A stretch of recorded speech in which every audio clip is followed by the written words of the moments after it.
Alatsinainy 2 taona 2024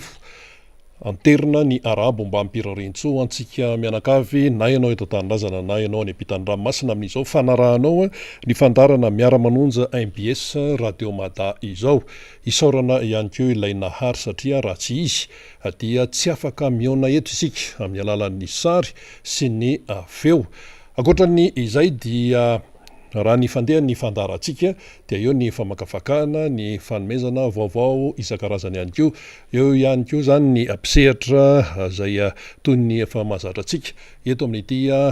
miara-manonja MBS Radio Mada ity. Eo namana faniry razafy manantany izay ampitondra famakafakana. Eo ihany keo ireo solombavambahoaka toy ny alatsinainy takan'izao dia eo ny député zany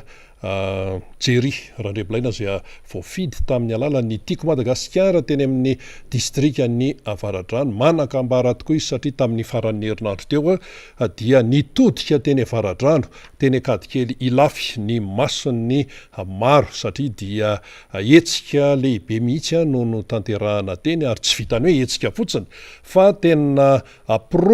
pirofo mivaingana, pirofo mitohaka amin'ny tendany fa manana ny maizy azy izany atoko Tiako Madagasikara izany. Ary ny hetsika teny Avaradrano dia nampiseho ny hoe Tiako Madagasikara manana ny maizy azy sy ny toerany eo amin'ny nivon'ny fiainam-pirenena manerana ny Madagasikara mihitsy. Eo ihany koa ny député voafidy tamin'ny alalan'ny Tiako Madagasikara tao amin'ny distrikany Atsimondrano dia ny député Alain Ratsimbazava zany mbola hiakatra eo izy ary hitondra ihany koa fanazava-kevitra sy fanadihadiana maro isan-karazany. Ny faniriana dia ny hoe ny arahanao zany hatramin'ny farany amin'ny fandarana miara-manonja MBS Radio Mada ka tsy hoe fotoana ho very fotsiny na sanatria hoe fandaninandro, tsy izay mihitsy fa ny faniriana dia ao anatin'ny fandarana no ahafahanao zany mieritreritra tsara, ahafahanao mahazo ny izay azo raisina rehetra amin'ny fiatrehana ny izao fiainana tena manahirana dia manahirana izao. Ety mpanombohana aloha dia iresaka kelitsika ny atao hoe trangam-piarahamonina etsy sy eroa izay mampisaintsaina ihany koa satria tsy azontsika modiana tsy resahana izany. Eo aloha zany ny amin'ny tontolon'ny kanto sy ny tontolon'ny hira dia nandao antsika zany Kelly Rajerson izay mpanakanto manana ny maizy azy tokoa zany Kelly zany. Dia amin'ny resaka hira, resaka gitara moa no tena nahafantarantsika azy tany amin'izany groupe Pipkins zany izy ary manana ny tena hoe mampiavaka azy tokoa ary nampita ireo atao hoe traikefany taty amin'ireo tanora taty aoriana zany ny zandry rehetra taty aoriana ka dia izay moa no fandarana nandao antsika zany i Kelly Rajerson. Izy no lasa fa ny talentany sy ny izay zavatra nampitainy dia mitoetra mandrakariva zany amin'ny zandry rehetra aty aoriana dia mirary fiononana ho an'ny fianakaviany Kelly ny miara-manonja MBS Radio Mada. Ankoatran'izay ihany koa dia ty resaka fifamoivozany ty okitsika mba samy hitandrina fa tena manahirana ny resaka lozam-pifamoivozana tsy an-tanan-dehibe ihany fa amin'ireny lalam-pirenena isan-karazany reny any amin'ny na hoe any amin'ny lalana any amin'ny anaty commune any na any amin'ny région any dia matetika inona lozam-pifamoivozana izany ka ny ainana fohy dia tena mampalahelo tokoa. Tsy hoe tsara ny lalana dia zay fotsiny fa ny fahatsaran'ny lalana dia mitaky ihany koa fitandremana be zany amin'ny tontolon'ny fifamoivozana izay rehetra mampiasa ny lalana sy ao anatin'izay tontolon'ny fifamoivozana zay dia mila mitandrina tokoa satria ny aina lahatokana tsy ananampiry zany ka dia misy ny hoe lozam-pifamoivozana mozana ain'olona amin'ny hoe mpitaingina moto, ny mandeha fiara, ny mpandeha an-tongotra na olon-dehibe hatramin'ny ankizy dia eny hoe mamoy ny ainy dia mampalahelo tokoa izany toejavatra izany satria ny aina tompoko dia lahatokana toy ny efa fahalalantsika azy hatramin'izay tsaroana tsara mihitsy tamin'ny fitokanana ny bypass io tamin'ny andro ny président Marc Ravalomanana tena tsaroana tsara satria rehefa nitokanana io zany dia hoe mahafinaritra arabe mikodana mampifandray ny lalam-pirenena faharoa sy ny lalam-pirenena fahafito dia nyteny tsara ny président Marc Ravalomanana tamin'izay hoe io ny lalana vita izy io fa tandremo fa ny aina dia lahatokana zay tsara mihitsy le izy tandremo fa ny aina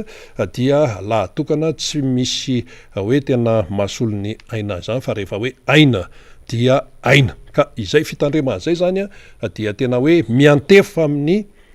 tsy irairaya mihitsy ny fitenenana ohatran'izay satria tsy hoe iandry fahavoazana foana vao hoe nde nray ny fanapaha-kevitra fa ny nodimandry moa zany de efa nodimandry fa ho an'ny velona dia miantefa amin'ny velona ihany ko zao zany zao ny atao hoe sationana lozam-pifamoivozana teto Antananarivo zany moto zany anisan'le tena matanjaka io Bolt ho an'izay mahafantatra ny tontolon'ny moto zany dia tsy maintsy mitandrina ary io zany tsy hoe mpitondra moto ihany fa na ny mpitondra bisikleta na ny mpandeha tongotra na ny mpanosika kalesa na ny inona na ninona dia tena hoe iantefana izay fitandremana izay satria mipatsaray tsy ombivava araka ny fiteny mahazatra izany tsara ny lalana dia mitombo arak'izay ny fitandremana ratsy ny lalana dia arak'izay ihany ko misy fiatraikany ihany ko zany hoe faratsy ny lalana zany ka na tsara ny lalana na ratsy dia ilaina foana ny fitandremana ao anatin'ilay izy zany tamin'ny am'ireny fampianarana mitondra fiarakodia ireny amin'ny auto-école sy ny sisa de zao nytenen'le mpampianatra taminay zany tamin'ny minitra mianatra nitondra fiara tamin'ny auto-école reny de zao nytenen'le mpampianatra ny moniteur io hoe vao miditra ao anaty fiara de tadidio aleteo ao an-tsainareo fa io fiara hoentinareo io dia fasana mandehandeha zay nyteneniny zay mbola tsy mamelona motera mbola tsisy ininona fa vao mipetraka eo amin'ny seza eo manoloana ny familiana na ny volant dia le mpampianatra eo akavanana eo izy mipetraka dia efa maimaika zany le mpianatra andeha amelona de hoe oka aloha aza mbola mamelona an'io akory fa zao ale teo ao an-tsaina hoe ity fiara hoentiny tia de fasana mandehandeha io zay dia tadidio tsara zay vao maika moa zany fa hoe bisikleta na moto carrosserie tena no isika de mbola x5 x10 x20 x100 ny fitandremana tsy maintsy atao ka iny moa zany dia tsezatseja tsiaritra ihany zay tsy maintsy noentina tamintsika rehetra tsy misy resaka hoe politika zany na hoe mitsikeran'iza na mitsikeran'iza fa adidy sy andraikitra amin'ny ainao manjery tahaka antony no mitondra fanamariana tahaka an'izany fa tsy tokony hoe hojerena fotsiny am'izao matetika mantsika efa difitry le fiainana de efa tsy afaka mieritreritra an'izany tsony ary ny zavatra manahirana de zao hiditra tsy kelikely am'izay ary le resaka politika efa mandeha be ny sain'le gasy efa eny ampivoan'ny arabe ny sasany efa tsy ao an-tsainy tsony hoe misy lozany eo akaikiny eo fa ny saina mieritreritra vary sy loka ny saina mieritreritra volan'olona ny saina efa mandehabe dia tsy fatantsony hoe efa misy loza miandry azy ianao izy tia efa eny ampivoan'ny arabe zany no mandeha ny saina efa lasa lavitra de lavitra de izay no ifandraisan'izay resaka izay mialohan'ny idiran'ny solombavam-bahoaka jery randremolaina vafita tamin'ny alalan'ny tiako Madagasikara atao amin'ny distrika ny avaradrano de iresaka kely fotsiny sika aloha hoe ahoany ty resaka vidim-piainany ity ahoany ty resaka vidim-piainany ity fa atao tena enjana de enjana de enjana miaingatra any amin'ny zavatra antsoina hoe madinika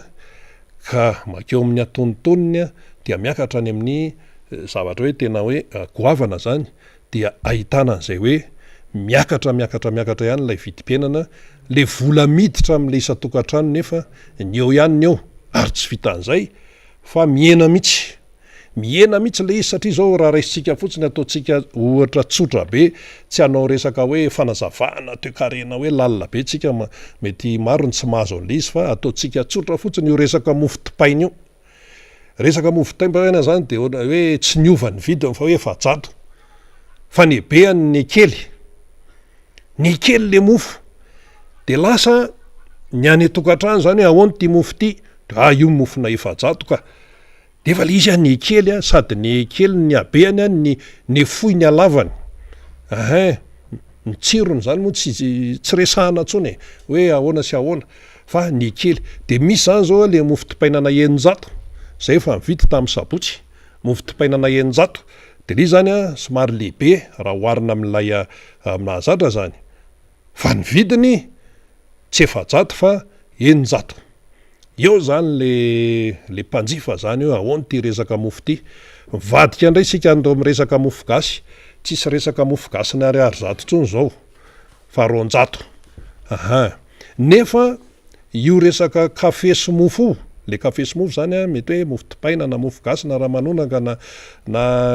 inona moa le mifangaro reny na menakely na ny ohatr' zany io resaka io de tena fiainan'ny malagasy io na ny ambanivohitra na an-tanan-dehibe raha vao miresaka ianao hoe kafe sy mofo de fiainan'ny malagasy zany de iteny ray zao ny sasany hoe inona koa ny idina fiainam-pirenena miara-manonja ve de resahana kafe sy mofo resahanay mihitsy satria fiainam-bahoaka izany. Ny sasany mantsy tsy miaina an'izany izy, ny sasany tsy mihinana an'izany izy fa ny anazy zavatra hafa le luxe be fa lay malagasy sarambabem-bahoaka de fiainana isanandro tompoko ny kafe sy mofo.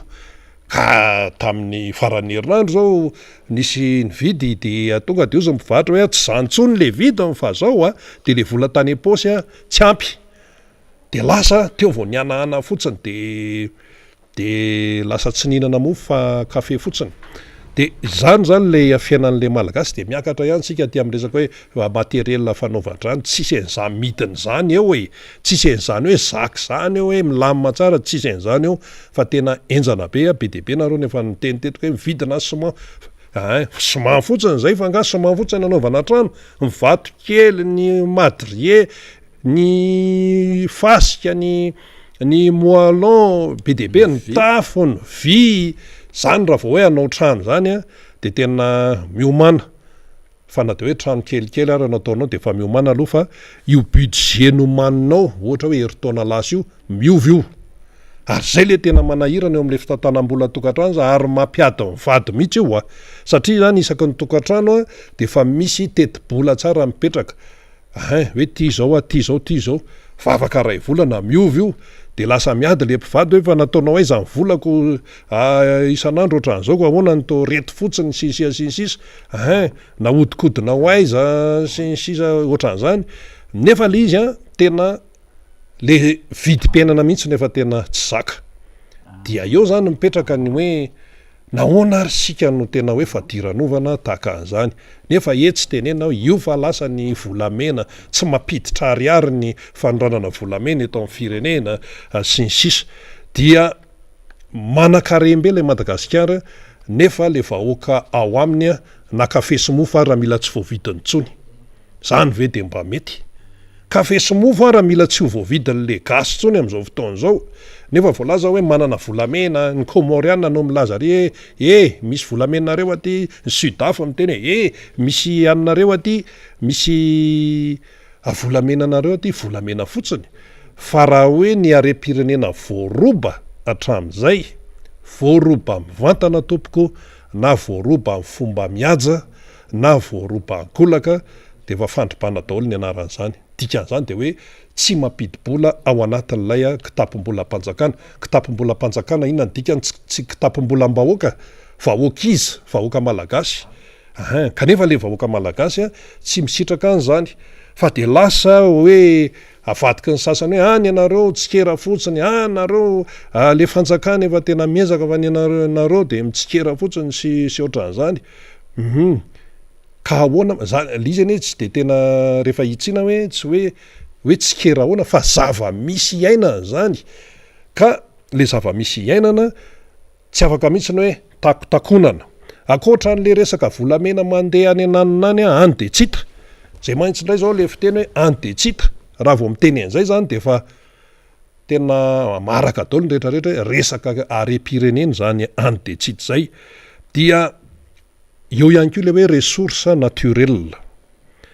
ananany malagasy zany ary tena betsaka fa meritra zao ny resource naturel atsika nefa tsy mampidi-bola ny anaty kitapom-bolan'ny malagasy nanomboka taona 7 eo ihany ny angatsika 7 ny makatia dia nahatratratra any amin'ny 2,5 tonne ny azo sarobidy bois précieux izay ripaka izany hoe raha etsy fototra ny vidiny reny de tsy niditra amin'ny kitapom-bolam-panjakana ary ny enina alina fototra tamin'ireo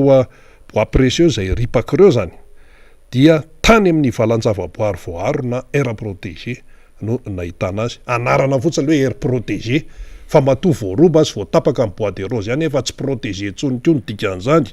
akoatran'ny asarobidy dia ripaka ihany koa nyle hoe hazo tsotra na ny hazo ordinaire zany tahaka ny hoe ny kininina ny pain sapin ny hatramin'ny hazo fihinam-bosiny namany de ataon'ny sasany sarbo dia ngamba voandelaka ihany tsy mety atao sarbo fa zay azo atao sarbo de atao daholy de akoatran'izay de misy ihany koa ny fanampitehana amin'ny vantana mihitsy an'ireny valan-javaboary reny ohatra hoe misy mamboly voanjo misy mamboly katsaka misy mamboly rongony any anatina valan-javaboary dia anisan'izany ohatra hoe tany amin'izany hoe montagne de français any Antsiranana ny faritra amin'iny hoe menabe antimena saotran'izany ahitana an'izany ary io tatitra io dia tsy voaela fa vao tamin'ny taona 24 tapatapaka ny taona 24 teo no nazahoana izany tatitra zany de mivoaka le antsoina hoe crime environnementaux zany environnement avy amin'ny environnement crime ay zany amin'ity resaka fanampitehana tontolo iainana ity koa misy idiran'ny resaka crime ka na ny resaka voajanahary na ny arena kibony tany de voaroba daholy nefa etsy an-tany etsy ka fesimofo mila tsy ho voavidin'ny legasy intsony de mba mety ve zany anareo ny meritreritra efa eto i député Jerry Randrembolaina député Anavaradrano voafity tamin'ny alalan'ny tiako Madagasikara miarabanao député Jerry faly miarabanao na manarina rabe mananjara ary manatitra ihany koa ny arahaba ho an'izay manaraka zao fandarana miara-manonja izao miaraba anareo avy any ivelany ary misy mangataka kokoa manokana tamin'ny asabotsy na manarina ho an'ny commune sy ny ekipa manandrina ao kokoa anareo de miraroso anareo ihany koa ohatr'izay koa sabotsy namiana ao ambony orona ihany koa de kokoa anareo ambomorona zay ny telefôna vao maraina teo de miraroso nyretrarehetra de manatitra zay arahaba zay ho an'ny distrika Navaratrano retrarehetra ihany koa dia makasitraka tamin'ny atao hoe fangatahana fiarabana sy kokoa anareo retrarehetra ka avy atrantsika député Jerry dia iresaka momba ny Avaratrano satria niavaka ny tamin'ny sabotsy teo zany tao akady kely lafo tao moa le toerana nanaovana n'ilay hetsika hoe fiarabana sy ny sisa fa tao anatin'iny de ny hoe inona ny tena foto-kevin-dehibe ny voitra tamin'iny fionambe tao Avaratrano iny de tsy akady kely lafo inona ny tena foto-kevin-dehibe zany ny votra tao anatin'le izy ka hoe tena ndraisin'ny olona zany satria zao mantsy ohatrany tsy tima ihany ny hita tao fa misy karazan'olona be dehibe tao liana tamin'le zavatra misy ao anatina association misy avy amina toko hafa misy avy amina mpanohana amin'ny fanjakana na lalàna azy fa tazana tao ary tsy vitsy fa maro midika inony zany misaotra betsaka amin'izay fanontaniana napetraky rina zay satria raha ny atokotiko Madagasikara tokoa dia efa nroso ary nanatanteraka zany raha ny Avaratrano manokana ny resaka hoe redynamisation iny tamin'ny sabotsy iny dia fiarabana tratron'ny taona satria raha ny arana fantatra ny atao hoe mbola fiparitahany ny valanaretina covid-19 teto amin'ny firenena iny a anisan'izany teto Antananarivo zay tena hoe betsaka ny atao hoe voan'izy iny zany a dia somary najanona le fiarabana de tao an'elalelan'izay rehetrarehetra zay be deabe ny zavatra mifamaofao no tanterahana zany izy iny tamin'ny asabotsy tao Kadikely Lafy ary dia nantenako ara de gaga satria olona tsy nampozina taholy zay indrindra mantsy tonga nanaritra zay atao hoe fiarabana tratran'ny taona ndray be deabe ny olona nasaina fa be deabe koa ny olona tsy nasaina tonga nanatevin-dahakana zay zavatra zay de tena hoe mampiseho manambara zavatra be deabe satria efa maro ny olona no matsapa efa maro ny olona ny tena mahita hoe efa tena lasaka anaty lavaka le firenetsika ary zavatra mampime de tsy hoe mampime moa zany fatra hoe zavatra magaga de fantatry ny olona ihany kay ny zava-bita amin'ny filoha Marc Ravalomanana tamin'ny fotoan'androny ary voapirofo zany tamin'ny asabotsy teo araka le nitenenina hoe tsy timma ihany ny tonga atao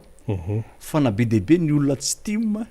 tonga nanatevin-dahakana ny aino ary zavatra nafinaritra dia le fisokafany atokotiko Madagasikara ihany koa dia hitan'ny olona tsy tsapan'ny olona dia tonga ny olona maro nanatevin-dahakana ary nifampiresaka tamin'ny tena fampiresaka tamin'ireo distima ihany koa sy ireo komitima hoe anatevin-dahakana ny atokotiko Madagasikara izy zay député satria efa raha mahafantatra ny zavatra misy amin'izao fotoana zao sy iaina amin'ny malagasy rehetrarehetra ihany koa de tena hoe aleo a manatevin-dahakana ny atokotiko Madagasikara satria le président Ravalomanana sisa ny hitan'ny olona hoe afaka navitra n'ity firenetsika ity de zay no antony hoe nahitana zavatra be deabe i zavatra iny ary samy nahitsika tena amin'ny aina manjery teny na ny commentaire-ny olona any anaty Facebook sy ndraitrarehetra ka de tena hoe nakasitraka an'le fiarabana tratran'ny taona ary tsy vitany hoe fiarabana tratran'ny taona ary le fiarabana anazy fotsiny fa nisy zavatra be deabe azon'ny raisina tao ary nisy zavatra be deabe afaka mbola anatsarana ihany koa zany le fitantanana an'le atokotiko Madagasikara raha distrika na Avaradrano manokana no resahana nefa azo hitarina eraky Madagasikara sy amin'ny distrika rehetrarehetra ihany koa le zavatra nisy tao Kadikely Lafy tao ka zava-dehibe mihitsy ny momba an'izay satria raha ny fanamarihana moa zany raha hoe nahazatra hatramin'izay raha vao hoe misetsika ataon'ny timma de hoe timma ny eo de ohatrany hoe endrika efa mahazatra fa tamin'ity be deabe mihitsy ny endrika tsy nahazatra tao de manamafy zany ny teny député Jerry hoe efa hoe mitsoka makay zany rivotra zany zay le fanontaniana mitsoka makay zany rivotra zany amin'le fiainam-pirenena amin'izao fotoana zao satria dia mazava zany hoe efa mitsoka makany de le makany io zany aloha dia ny tiako Madagasikara no hitan'ny olona hoe tena fanafodiny ty aretim-be ity izany fa akoatran'izay ao anatin'izay ihany aloha de aleo alefatsika satria nisy ny afatra zay anoetin'ny président Marc Ravalomanana tamin'io député Jerry misy azonao ambara ve momba zay marina tokoa fa raha tena fikasan'ny président moa tamin'iny asabotsy iny de tena hoe nanatrika ny fotoana iny izy kanefa noho ny adidina mandraikitra rehetrarehetra zay mbola nisahaniny sy ny andry anazy dia tsy afaka namonjy teny izy tamin'io afarany na izany na tsy zany nefa dia niditra amin'ny vatana tarby any izy mitondra zay atao hoe afatra tia noentina ho an'ny vahoaka Navaradrano ary tsy ho an'ny vahoaka Navaradrano ihany ny afatra ny entiny fa tena ho an'ny vahoaka malagasy rehetrarehetra eto Madagasikara ihany koa ka asa rehefa vonona zay atao hoe fidiran'ny président vatan'izay tamin'ny fotoana teny Kadikely iny dia mba alefatsika vetivety igny mba zay ry teknisianina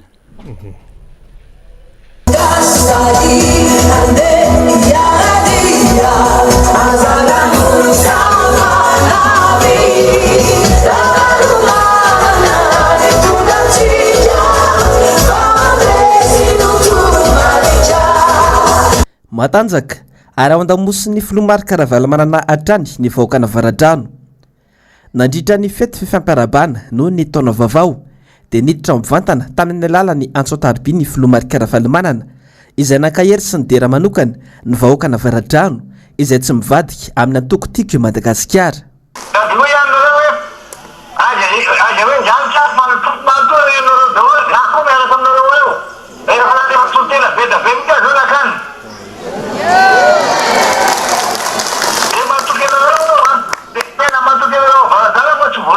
niaty ianareo. Aza manaiky zany ny sasany zany. Tandeo tsara. Tsy maintsy ataontsika modely valan-drano. Tsy maintsy ataontsika modely valan-drano. Zava-dehibe ny fihaonana toy izao. Ahafahana mipankalazy mifameraka ny mpampatokoisa. Ka dia tena misy manatelo reo fa mahasara dia toromarotro mena ianareo. Zay a. Ny fanitsakitro ny vahoaka navaradrano androany tonga ny ara-paly sy ny haino ireo toromarika ara-politika amin'izao taona iray alohan'ny fifidianana izao. Fetin'ny tima avaradrano natao androany saingy tonga nanome voninahitra zany ihany koa ny bureau politika tima ny solombavambahoaka lany tamin'ny anarany antoko tiako Madagasikara. Antoko iray tsy mivaky ny antoko ary antoko manana tanjona raha ny solotena ireo olom-boafidy ny solombavambahoaka Alain Tsimbazafy. Iray tsy mivaky ny tiako Madagasikara ary manana tanjona ny andrombaka ny fandraisena amin'ny fa 2024 nanome alohan'izay. Irarintsika ny filoha Marc Ravalomanana ny mba hirotsaka aloha voalohany indrindra ary ny faharoa dia angatahantsika mianakavy mba hifanentana isambaravarana ampandresy ny antoko amin'ny fifidianana filoham-pirenena ho avy izao. Ary antenaiko fa ireo solombavambahoaka namana rehetra dia anao izay tratra amin'ny fifanomezan-tanana ampatanjaka ny antoko any amin'ny distrika tsirairay avy ary ampandany ny filoha Marc Ravalomanana amin'ny fifidianana filoham-pirenena ho avy eo. Akoatran'ny izay ihany koa moa zany a dia nanana ny nambarany ihany koa député Jeriny ny secrétaire général ny antoko tiako Madagasikara izany Rina Andriamasinoro zany ka dia andelo arahantsika ny nambarany a dia avy eo atoizantsika ny famakafakana ao anatin'le isindao ary. Fa ny filoha atsika Andriamatoa Marc Ravalomanana ny mbola volona no candidat atsika amin'ny 2023 ary tsy manana olona akoatran'izay isika. Fantatsika tsara hoe atraizany fahaizany zany fitarika, atraizany fahaizany mitondra ny firenena, mila an'izany ny firenentsika. Ary isorana azy manokana mbola fahavinonany anatanteraka an'izany. Maro izy ao teo isika mpanohana azy, ao anatin'izany isika tima. Nisy tamin'ny fotoana lasa, nisy tamin'ny fifidianana teo aloha, komity mpanohana rehetrarehetra ireny na ny KMMR io, na ny K25 io. Tsy fotoana tsony zany zao isina ankolafo. Tsy fotoana tsony zao hiparitahana fa mila mivondrona isika rehetra ao anatin'ny rafitra mba hanatanterantsika an'izay tanjony izay. Ny faharoa dia zao, ilaina ny fifanentanana sy ny fandraisana andraikitra. Ity taona ity dia natokany ny filoha ary natokany ny antoko ho taona ho fijoroana. Mijoro isika rehetra amin'ny adidy sy andraikitra sahantsika rehetra. Mila ampahafantaritsika ny vahoaka malagasy, manana mara-manonjy tsika teo zay da CNPS stratégie atsika daholo reny. Mila ampahafantaritsika ny vahoaka malagasy hoe tsy miendrika anazy zao zavatra iainany zao. Mila mifankafantatritsika, mila mampilaza hoe tsy tokony zao mihitsy no iainantsika ary misy tompona andraikitra mahatonga atsika amin'izao toerana misy zao. Ampahafantaritsika ihany koa nefa hoe raha te hiala amin'izany izy inona ny tokony atao. Mialohan'ny fifidianana dia mila miomana tsika. Inona ny tokony ataontsika mialohan'ny fifidianana. Ao anatin'ny fifidianana mila miomana ihany koa isika ary indrindra ny ao aorianan'ny fifidianana. Ny fahatelo dia ny tena zava-dehibe indrindra dia ity, mila manaja ny disiplinina. Ny antokontsika dia manana disiplinina, tsy maintsy manaraka an'izay disiplinina izay ny rehetra raha te ho tonjo amin'ny tanjona ireny. Zay mazava tsara mihitsy zay antenen'ny secrétaire général ny tika Madagasikara Rina Andriamasinoro izay fa ny somary raisiko kely eo anatin'izay député Jerry Randriamilaina dia ny hoe président Marc Ravalomanana zay no solution amin'ity raha manga manahirana eto Madagasikara ity raha ny nambara teo zany sy nivoaka teny akady kely ilafy fa lizy hoe nivoaka teny akady kely ilafy fa saika zany daholo no hoeny manerana Madagasikara député Jerry satria tamin'ireny le fandiarana tao amin'ny président Marc Ravalomanana ireny hoa dia ozy ny olona hoe maty zay dada vonjeo zay dada verena dada fa maty zay zany foana no eny ohatra le tamin'ny Mananja taorianan'ireny cyclone ireny dia iny izy mbola namafisina teo akady kely iny député Jerry. Ya akile lasaina teo hoe miandry an'ny président Ravalomanana tolo voaka malagasy ary zay zavatra dia mbola mamerina ihany hoe fatsapahan'ireo atao hoe olona zay efa natsiaro tena ary misy raha ankizy taty aoriana mahita sy mahafantatra ny tantaran'ny président Ravalomanana tamin'ny fomba nitondrany ny firenena sy ny tantanany amin'ny Madagasikara dia be dia be ny zavatra vita ary be dia be ny atao hoe tena fijerevana n'izany resaka social baoka zany resaka tatsaha resaka fandriampahalemana resaka lalana be dia be voakarakarahan'ny président tolo natany resaka fambolena dia nisy mihitsy ireny hoe vitrine ireny na manarina hatrany Majunga teo Iavoloha ihany koa nisy an'ireny zavatra rehetra ireny alohan'ny atao hoe nanonganan'ny olona ny président Ravalomanana ary mbola nisy an'ireny omby sy reny zavatra biby fiompona le foatsimbazazy ireny ary mbola hoe saika analefa teto amintsika teto hoe jerevana hoe manahoana mety masoa ihany koa izy ireny tsy tsalalina be amin'izay zavatra zay fa tiako atongarana fotsiny anatin'ny listy dia hoe raha ny filazan'ny SGN tiako Madagasikara zany Rina Andriamandafy teo moa dia Rina Andriamasinoro azafady dia mazava be fa hoe mbola i président Ravalomanana ihany no candidat tiako Madagasikara aloha hatramin'izao tsy mbola misy hoe nieritreritry hanolotra olona na misy ohatrany hoe tamin'ny fotoana tsy teto izy fa izy aloha zao eto dia tsy misy mieritreritra fa tsy izy aloha raha ny mpikambana rehetrarehetra atao anatin'ny atokotiko Madagasikara zany.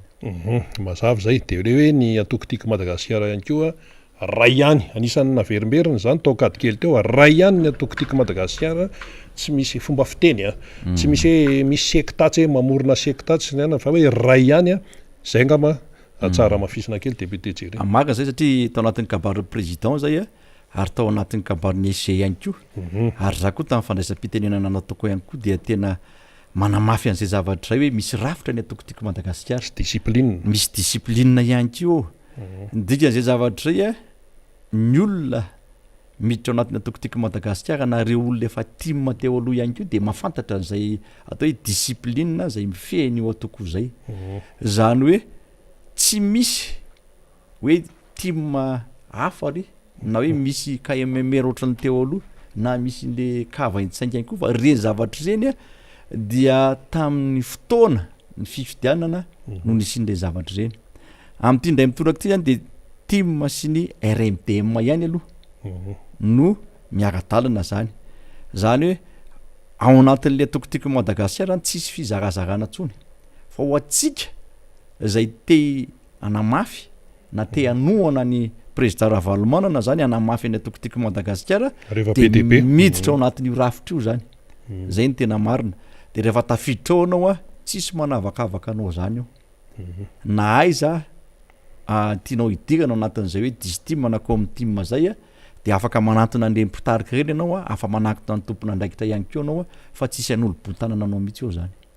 tianambary eto zany dia iray ihany atokotiko Madagasikara manerana Madagasikara io tsisy hoe misaratsaraka ary tsisy hoe manao tsy fantako hoe team inona ry any ivelan'izay ohatr'izay koa atany Ampitan-dranomasina dia rehefa team zany dia iray ihany dia ny RMDM ihany koa zany dia ao anatin'ny atokotiko Madagasikara ihany koa zany miara miasa ao dia miara misalao ao zany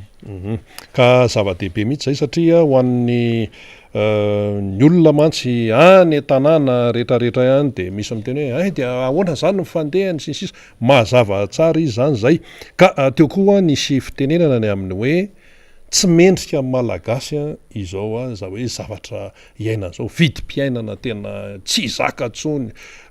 le vidim-piainana io zany mahafoaka be fa eo amin'ilay hoe nona le malagasy zay miaina atao anatin'ity tany ngeza be ity député Jerry. Ya zavatra atao hoe mampime namanarina dia misy olona indray mbola amin'izao fotoana zao mbola mahasamby teny ihany hoe miaina malalaka ny vahoaka malagasy a tsy eo miainao anatin'ny fantrano zany vahoaka malagasy a ary tena manao zay ho afa ny fitondrana amin'ny zavatra atao rehetrarehetra eto amin'ny firenena fa mpanohatra ozany tsy mahita mpanohatra ozany tsy mahita ny hoe zavatra ezaka atao ka normalina be lay mpanohatra tsy ohatra ka tsy mahita an'izay raha zay na azy ilazana anazy satria le olona miteny an'izany de manana ny ampy reny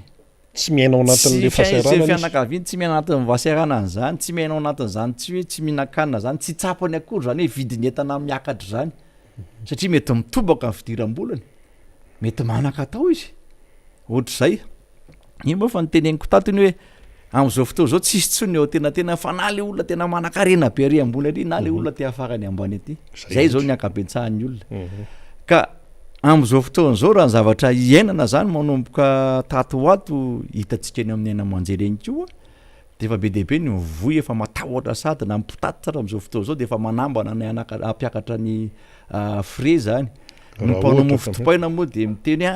de ampiakarinay tsy ampiakarinay indray nefa ianao zao teto vao niteny hoe tamin'ny asabotsy ianao mividy mofo dipaina eninjato ny anankiray le bebe le izy fa le efajato ny kely eo ihany koa nefa le hoe tsy miakatra mividina mofo fa ny abeny indray no miaina sady ny ena ny alavany ny ena ny abotany ny abotany de mitovy ihany zany le izy raha ohatra atao hoe maika sahirana vidina mofo a raha olona mofo dipaina tokony ho ampy olona telo zany zao mety olona ray sisa mihinana azy na olona roa sisany de misy fiatraikany zay am'le fiainan'ny tokantrano tsirairay avy zany fa raha zavatra misy am'izao fotoana zao de tena hoe melatsaka lavaka na melatsaka anaty lavaka melalina ihany a ny atao hoe iainan'ny vahoaka malagasy eto amin'ity fireneny ity ka zany rehetrarehetra zany ny mpanohitra ty nampahafantarana antsika mihitsy hoe izahay mpanohitra tsy miteniteny foana fa le fitaraina ny vahoaka satria ireo vahoaka ireo dia ety tsy afaka miteny ary tsy manana possibilité koa mba andany any aty amin'ny radio na mba hitenenany any am'mpanatanteraka hoe ny zavatra maharary azy fa ohatranay solom-bavam-bahoaka zao de be dehibe tatotra tonga aty aminay ity ohatranareo mpanao gazety ihany ko de be dehibe koa ny afatra ampitan'ny vahoaka sy fiarahamonina aminareo mba teneny zao rina eny amin'ny aina manjery eny mba teneny zao fa ohatran'izao mahazo anay ity ka nytingiko tenenina am'zany zany de ny hoe izahay a miara-misy lahy ny vahoaka no mahafantatra no marary an'le vahoaka mahita ny zavatra tsy fitezany fa matetika ny olona rehefa ao anatina fitondrana anankiray rehetrarehetra tsy matsapa loatra tsony le fahorian'ny vahoaka satria rehefa miteny ny mpanohitra de ohatrany hoe manohatra fatany tsy teny le vahoaka no eritreretin'ny fanjakana ho itsika fa ohatry hoe tenitsika amin'ny mampanohitra atsika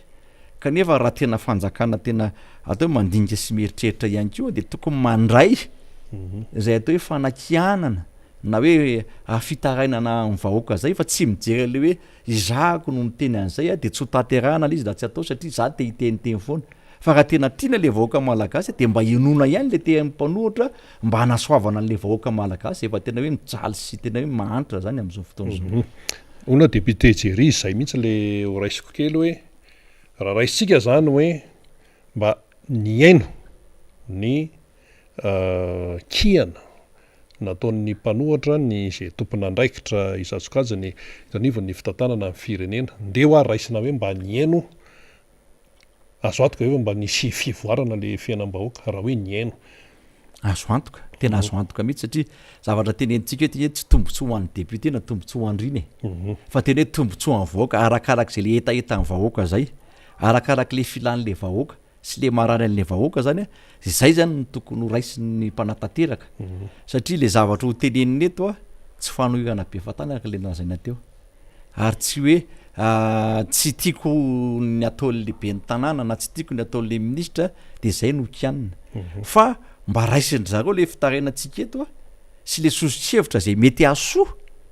entina manatanteraka le asa ho an'ny vahoaka ary entina manatsara le atao hoe filan'ny vahoaka ny fotony zany satria eo nge le zavatra tenena hoe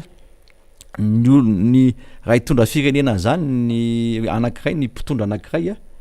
de matetika ny atao hoe fandresen-dahatra na programme an'asa ny mpitondra iny na filoha iny a na ny gouvernemanta ihany koa de tsy maintsy hoe programme an'asa entina mpandrosona an'le firenena de rehefa ampandroso an'le firenena zany ianao a de efa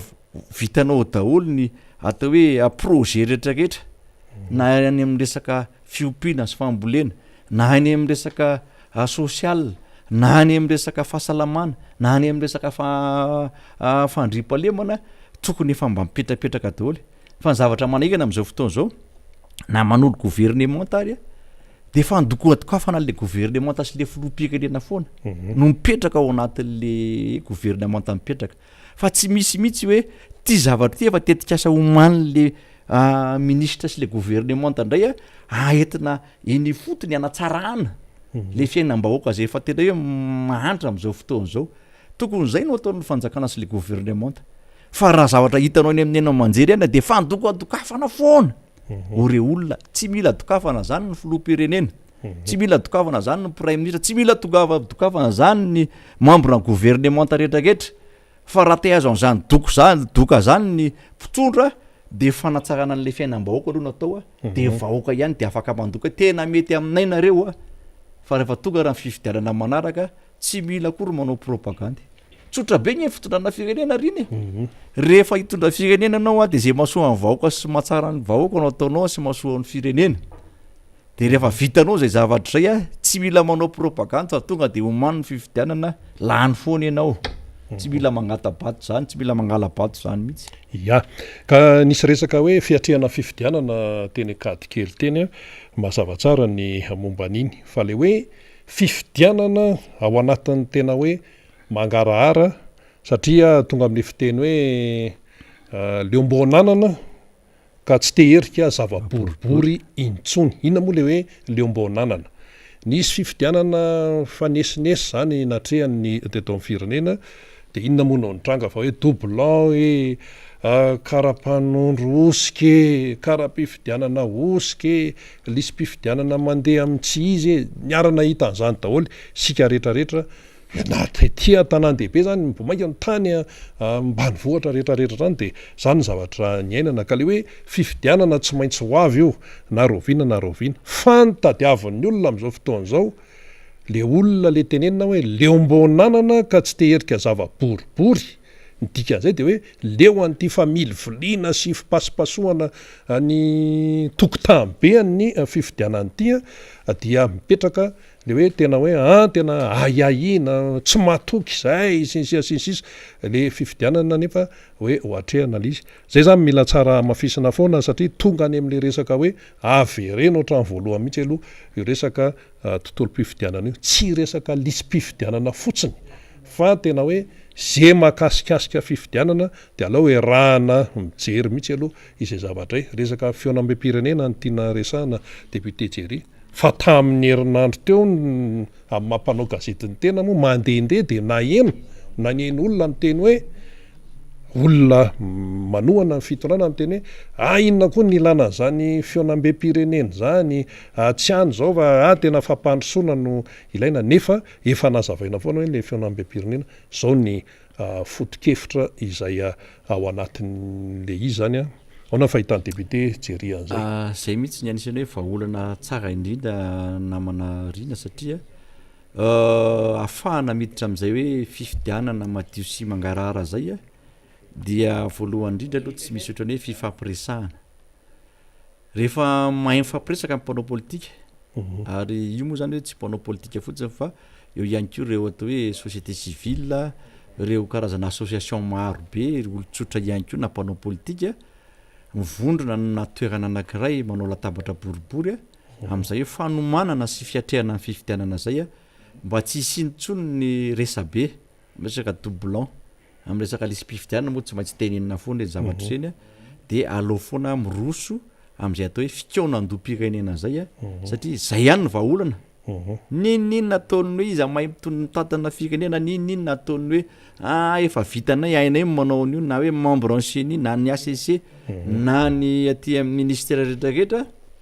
dia tsy misy ohatra ny fifampiresahana na manarina ka manetana ny rehetrarehetra ny tenako eto hoe aleo itsika iroso amin'izay fikaonandom-pirenena zay mialohan'ny atrehantsika ny fifidianana inona ny anton'izay zavatra ny antony tompoko de tsotra be hoe rehefa mifampiresaka dia misy atao hoe fekevitra anankiray iarahan'ny rehetrarehetra manapaka ao iny fekevitra azo ao iny dia tsisy tsony ny atao hoe afaka anakiana an'iny zany fa hoe io ny tapaka atao de io no atao de io no tanterahana de vonona hiatrika fifidianana daoly ny atoko politika rehetrarehetra sady mifampiandrika io amin'izay fotoana zay ny tiana tenenina am'le hoe mifampiandry de hoe mifampanara-maso hoe itya ranona ity solotena zao dia mijery eo de samy manara-maso an'lay raharaha zany sa lizy mantsy raha nijerena tamin'ireny le fifidianana tany aloha reny matompotra le hoe misy doublon tsy misy familiviliana safidy tsy sy ny sisa dia tsapa zany le izy hoe misy beatido de atao hoe any ambadimbadika any misy beatido any ambadimbadika any satria efa misy tanjona tiana hotratrarana raha ohatra ne ka hoe resaka fifidianana zany no atrehana dia fanohanana an'izay olona tohananao zany zay fikambanana misy anao na ny atoko politika anao no tokony atao maharesy lahatra olona tsara mihitsy ary iny mantsy député Jerry misy engagement iny rehefa avy eo rehefa lany zany ianao amin'ny tena hoe fahamarinana tsara de misy engagement mitaky le tambina ndraikitra am'le tamberina ndraikitra am'le vahoaka zany fa raha ohatra hoe le fifidianana mihitsy no mabe resaka de lasa atao hoe faussé daholo lasa tsy mitombona daholo zany zay vokatry ny anina rehetrarehetra fa akoatran'izay ihany koa ny zavatra hita zany am'izao fotoana zao de ny hoe etsy le eo zany le fahasaranam-bahoaka fa etsy an-daniny etsy zany raha vao misy hirika zany dia fety be ro maka artiste etsy mandihy etsy ohatra zay zany zavatra hita am'izao fotoana zao député Jerry Randremolaina raha vao misy hoe hirika dia fety be mandihy tena hoe ao anatin'ny hafaliana ny onivon'ny mpitondra de zao no fanamarihana nataon'ny olona ny amin'ny hoe fangamo zany rehefa mandihy sy rehefa hoe manao fety de ampidina ny vidim-piainana rehefa mijery an'ilay Colisée ambony ery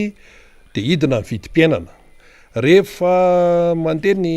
atao hoe fihetsiketsehana isan-karazany hirahira sy ny sisa miaraka amin'ny kawitry sy ny namany dia hiena le fahantrano lay malagasy any amin'ny raha hoe zay zany no jerena dia tsy izay mihitsy any lay izy sa hoe député Jerry hoe tena samy manana fomba fijery marina ve sa hoe ahoana ny fipetrany fa tena gaga ny olona mahita an'le fety ery tena mandihy tena ao anatin'ny hafaliana mihitsy ny any ambadimbady ihany efa le fiainana Jerry ty izy zay le efa nambarako teo namanarina satria am'izao fotoana zao ny olona zany efa tena hoe miaina ao anatin'izay fahantrana zay de rehefa misy atao hoe lanonana ohatran'ireny ohatra hoe de miazakazaka ny olona miezaka satria zany fialam-boly zany efa tsisy am'voaka malagasy tsony zany tsisy de occasion anakay zany mba ahafahany jery artiste ahafahany ihany koa mahafantatra ny zavatra misy de tsy maintsy miazakazaka ny olona mamonjy an'ireny atao hoe lanonana etsero reny na izany naty zany de tena hoe ao anatin'le tena fahantrana ny vahoaka malagasy ary zay tena anisan'ny mampalahelo tena hoe mahantra mantsy tena ampahantrana raha zay ny azy ilazana anazy rehefa mialohan'ny fifidianana ohatran'izao de rehefa tonga le fifidianana de zarazaraina vola de lasa manaonao foana tsy fantany tsony hoe iza ny olona tokony hitondran'ity firenena ity de tolorana vola de lasa vaty tokony tsy izy no alefa any de zay zavatra zay mila tandremana am'izao fotoana zao ry vahoaka malagasy alohantsika tsy ho voareborebo tsony satria amina andro anakay anaovana fifidianana dia omen'olona vola ianao rehefa omen'olona vola ianao de tadio tsara fa mandritry ny 5 taona de ohatry vao fiainanao lafo daholo na ny fitafiana na ny tanindrazana na ny anetana ao an-trano ary io rehefa tena tonga le fahantrana mandritsika de samy manavitra ny tena na mpivady ara lasa misaraka tsy vita tsony le famelomana le vady amanjanaka de izy mietrehitra rehefa misaraka zay de mba mizaha rery sisa mivelomo any fa le vady amanjanaka ty sahirana maty de zany rehetrarehetra zany anisan'ny tena mampalahelo amin'ny fiainan'ny malagasy am'izao fotoana zao ny tiano tenenina zany eto hoe aloha re olona mba le tena fiainan'ny vahoaka malagasy am'izay nijerena aloha mba tena ialana am'izay ty hoe mifahantrana mahazo amin'ny malagasy ty ary tamina fandarana anankiray alina dia anisan'ny mba to hoe nanitikitikany saiko ihany koa namanarina satria rehefa tena io arena kibon'ny tany malagasy io zany tena trandrahana sy atao amin'ny tokony ho izy entina anasoavana avoaka malagasy tsy haitsika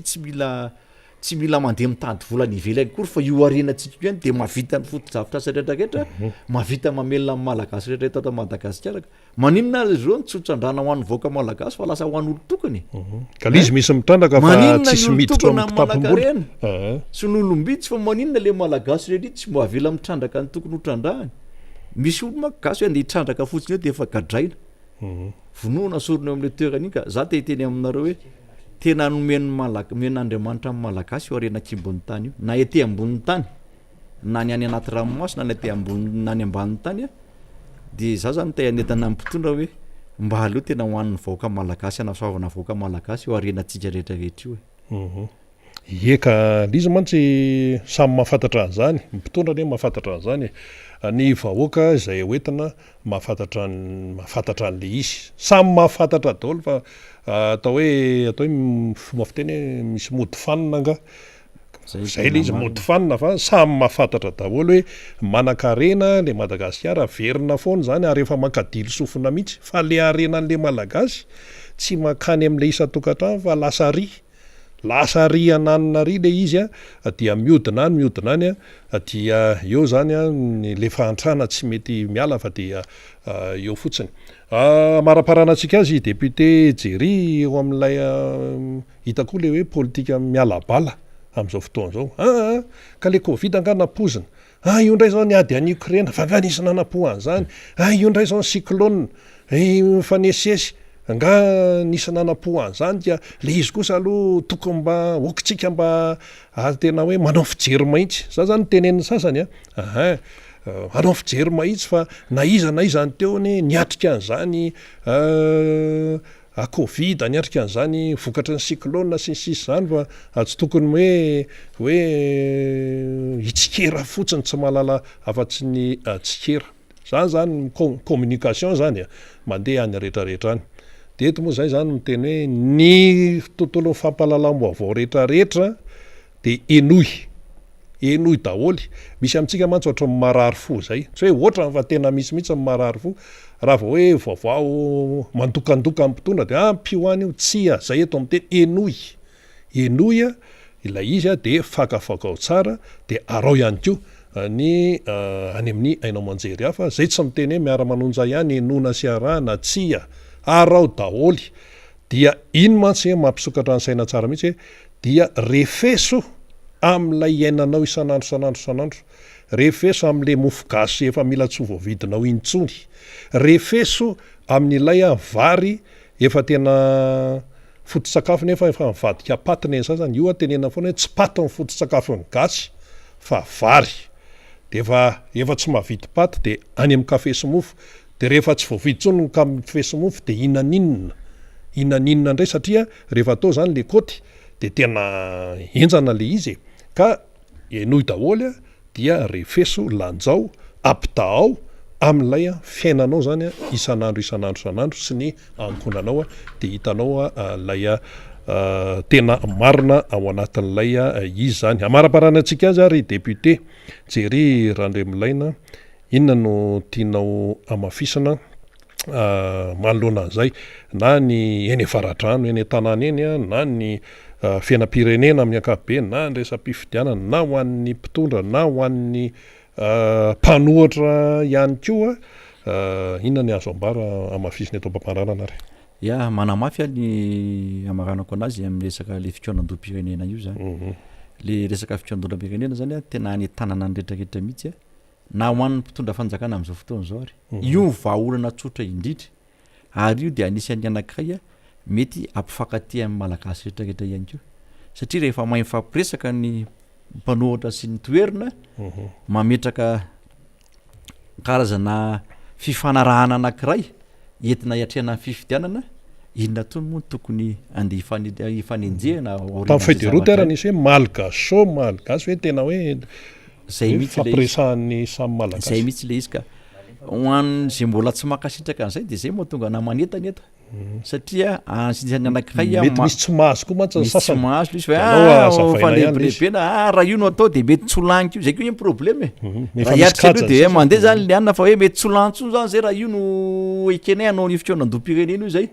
mety maro zay zavatra zay kanefa rehefa tena tia tanindrazana ianao a de aleo ny vahoaka malagasy ny itsara ny olona rehetrarehetra raha metraka ihany ko ny olona zay tia nitondra an'le firenena ka raha tsy ho lany ianao na ho lany ianao a de le vahoaka aloha jerena zay zany amin'iny a de amaranako anyteniko faramoa zany eto namana rina de tena hoe maneho ny fisaorana ny vahoakana avaradrano sy ireo atao hoe tonga namaly ny antso reo solombava moaka namana reo pro-politika ihany ko sy ny ekipan'ny RMDM indrindra ny district namana ny comité ihany ko sy ny fokotim rehetrarehetra teo amin'ny district ny avaradrano sy ireo nanatevin-daharana rehetrarehetra nanoana sy namety olo tanana ihany koa isorana manokana daholo izy ireny a fa zavatra BDP le zavatra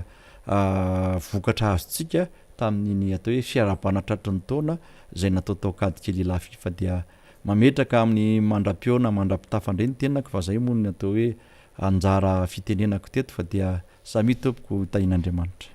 Ya dia isaorantsika ny député Jerry Randremolaina izay voafity tamin'ny alalan'ny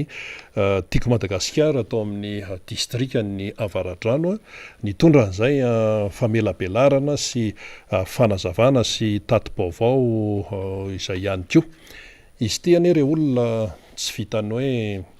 eti-po fotsiny na hoe vitany kitaitaitra fotsiny zany hoe fitondrana ny raharaham-pirenena zany. Tsy vita an'izany mihitsy andeha anao an'ity na andeha anao an'ity de hoe rehefa eo am-pandrasana mahita ny atiny tsy mety amin'ny fiainam-pirenena zany eo am-pandrasana mahita ny atiny zany.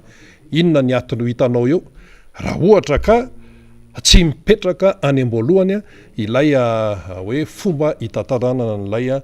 firenena izany. Raha mitondra firenena de efa manao fijery lavitra fa tsy hoe rehefa tonga eo de hoe tsy napoziny ity. Tsy olona hoe na hoe régime hoe hitatana firenena zany hainaonao fitenenana zany hoe tena le izy ane tena tsy napozina tena tsy napozana zany rivo-doza zany Covid izany na nisy rivo-doza na nisy Covid na misy ady any Ukraine ary tsy any Ukraine ihany ane misy mikorotany eto amin'ity tany ity de zany ve no alana hoe ka io Ukraine io tena nahatonga an'izao misy fetraikany aty io marina mihitsy zany misy fetraikany amin'ny toe-karena maneran-tany io fa ny fisian'ny olana no ahafantarana ny fahaizany mpamaha olana na 10 na 100 na 100 averina foana zay. Inona moa ny ilanan'ny mpitondra ao anatina firenena anankiray tsy hamaha olana? Zay no andraikitry ny mpitondra ao anatina firenena anankiray mamaha olana. Raha itsika zao ny any Frantsa, io zany zao ry zareo hiatrika fifidianana amin'ny 10 avrily, fifidianana filoham-pirenena, efa mihetsiketsika ny ao Frantsa ao amin'izao fotoana zao. Ny tadiavin'ny Frantsay amin'ireo candidat reo na Eric Zemmour na i Anne Hidalgo io na i Emmanuel Macron io na i Marine Le Pen io tsy haiko PDB ny candidat ao zany candidat ilatsaka filoham-pirenena Frantsay. Ny tadiavin'ny vahoaka Frantsay de tsotra fotsiny hoe ity misy olana iainanay fa ao io zay mahavahany io sa tsy mahavahany io fa tsy hoe rehefa tonga eo amin'ny fitondrana zany ohatra zany ataontsika hoe tafaverina eo amin'ny fitondrana zany Emmanuel Macron zany hoe raha hoe izy lany io zany de hoe anao deuxième mandat de rehefa tonga eo izy tsy nitadiavin'ny Frantsay de ahenao ny Macron hiteny hoe ka lefa le tamin'ny fitondrany Mitterrand eny na tonga zao hoe kanefa tamin'ny fitondrany nga mihemitra hatrany amin'ny fitondrany général de Gaulle mihitsy zay le hoe tsy mandray andraikitra fa miala bala. Ka raha ny any Frantsa zany tsy zay mihitsy no tadiavandrareo fa hoe inona ny olana misy amin'izao fotoana zao de farafaratsiny memiena le olana zay atrehan'le vahoaka Frantsay memiena. Zay ny tadiaviny ny olona tsy te halala an'izany ary raha iverina eto Madagasikara sika ny vahoaka malagasy tompoko mifantany amin'izao ny zavatra iainany dia raha manana marary izy ao an-tokantrano ahoana no amonjenany io zao vao tamin'ny maraina teo tam'izay ndeha hiasa hiditra tato tari ambony tari anosipatrana terakaiky ny lavato ery miazakazaka le fianakaviana hoe ahoana ary vao maraina de hoe fa ahoana laza niditra any ao am réanimation misy marary zany de ao am réanimation de ahoana de misy mitomany asa zay efa rany izy io fa tena tsisy ianina mihitsy eny tena sahirana be mihitsy ianina fotsiny zao miandry any ao am réanimation koa tsy azo idirana fa ny dokotera sy ny any de tena hitanao zany le malagasy hoe tena hoe misofrira raha hoe resaka zay resaka hoe tena hoe fiainana isan'andro zay any am resaka fahasalamana any amin'ny sakafo hoanina ka verenantsika le resaka teo hoe ny malagasy ny fatany dia ny sakafo hoaniny satria nony izy ny asa zay ho ataony satria tsy misy asa izy ny am'izao aloha ary io zany tamin'ny vanim-potoana amin'ny propagande de efa nytenena foana hoe zao hoe vely rano hoe tsy maintsy atao ty tsy maintsy atao ty de nikitiana indray le gouvernement teo de mena baiko indray tena mijereo ny fiainam-bahoaka sisy zany eny efa eny foana efa eny foana zany fa tsy hoe vaovao amin'ny vahoaka zany fa le zavatra misy am'izao zany de zao maty ihany marary ihany tena hoe enjana zany lay arara ka nitadiavin'ny olona de hoe mifamahana n'lay olana izay iainany am'izao fotoana zao zay fa raha ohatra ianao zany hiteny hoe ka io ane efa voka-javatra tany aloha tany sisisa tamin'ny propagande ianao tsy niteny an'izanyko tsy niteny an'izany hoe rehefa misy fahasairanana rehefa tonga eo zay de ho ailika any amin'ny mpitondra tany aloha tany tsy zay le zavatra am'seo fa matoa zany no mitondra dia vonona hoe amaolana ka tao anatin'ny ty régime ty zany de efa hoe inefatra indimy nikitiana le tao anatin'le gouvernement zany de ohatrany hoe le anaran'le ministra ihany no tonga de hita mibaribary eo fa rehefa tena jerena le izy tena le fomba fitantanana amin'ny akapobeny mihitsy no nisy tena hoe tsy ao zany araka nyanina fa hoe fomba fiteny hoe ny ministra hoe fusible hoe mialy raha anina de hoe miditra ana de mialy raha ana de miditra ana de hoe ny eo tazomina ihany le tazomina zany midikazany hoe mbola mety ny asa nataony zany fomba fijerin'ny zay ao amin'ny mpitatanao zany ny ao amin'ny fitondranao fa ny vahoaka moa zany mijery avy ety ivelany fotsiny izy hoe ahoana zany fandeha zany zay le izy ka le izy tsy tokony hoe ailika tsy na ailika ary de ity koa anankiray hoe eo araka ny teneny député Jerry teo hoe misy fandokafana fotsiny ny mpitondra hoe zao fa le izy koa ane hita hoe ny mpitondra mihitsy mandoka tena hoe tsisy navita afa-tsy zahay tao anatin'ny 1 taona iny aloha somary mbola jerentsika kely hoe maninona tsara hoe tsy misy navita ohatran'ny vitanay mihitsy tao anatin'ny 1 taona rehefa jerena zany le 1 taona loha matsy mba jerena kely dia nisy filoham-pirenena voafidy de nisy olona nitondra tamin'ny tetezamita nisy tetezamita samy nanany fotoanany zay le tetezamita zay de raha tambatra zany zay tao anatin'ny 1 taona zay hoe tenenin'ny sasany hoe tsy nisy navita tao anatin'ny 1 taona avatsy izy de sahiteny vetsika fa zany président tsirana zany de tsy navita anjarany tsirairay no mamaly an'izay de samy teny vetsika fa zany atao hoe président ratsiraka zany de tsy navita na inona zavatra an'seo tatan'ny firenena de sahitany vetsika isika zany no iantefany zay fanontaniany zay fa tsy le nitenen'le hoe tsy nisy navita tao anatin'ny 1 taona de sahiteny vetsika fa tsy navita inona ny président professeur Zafy Albert de sahiteny vetsika fa tsy navita inona ny président Marc Ravalomanana de sahiteny vetsika fa tsy navita inona ny président Hery Rajaonary Mampianina za aloha tsy tenen'le am'izao fotoana zao satria zareo zany mbola eo am'izao anjarany tsirairay zany no mijery zay fa akoatra zay raha raisina le tetezamita kely de sahiteny vetsika fa tsy navita inona ny directoire militaire ny tarihan'ny général Gilles Andriamazo zay tao anatin'ny fandaminana tena enjana be nenina tam'ireny dia saiteny vetsika fa tsy naviteninona ny kolonela Richard Ratsimandrava zay 5 andro fotsiny no teo amin'ny fitondranan'ny fanjakana kanefa tao anatin'izay de nametraka tsara n'zany hoe sotoavin'zany ny maizy azo ny fokon'olona zay napetraka ny kolonely Richard Ratsimandrava. Zay de sahiteny vetsika hoe raha resaka tetezamita indray zany Giwilira Zanama zany hoe de tsy navity ininona teto amin'ity fireneny ity nefa tao anatin'ny safotofoto be no nandaminana an'izany firenena malagasy zany. Aveo moa izy lasa be ny tanàna Antananarivo.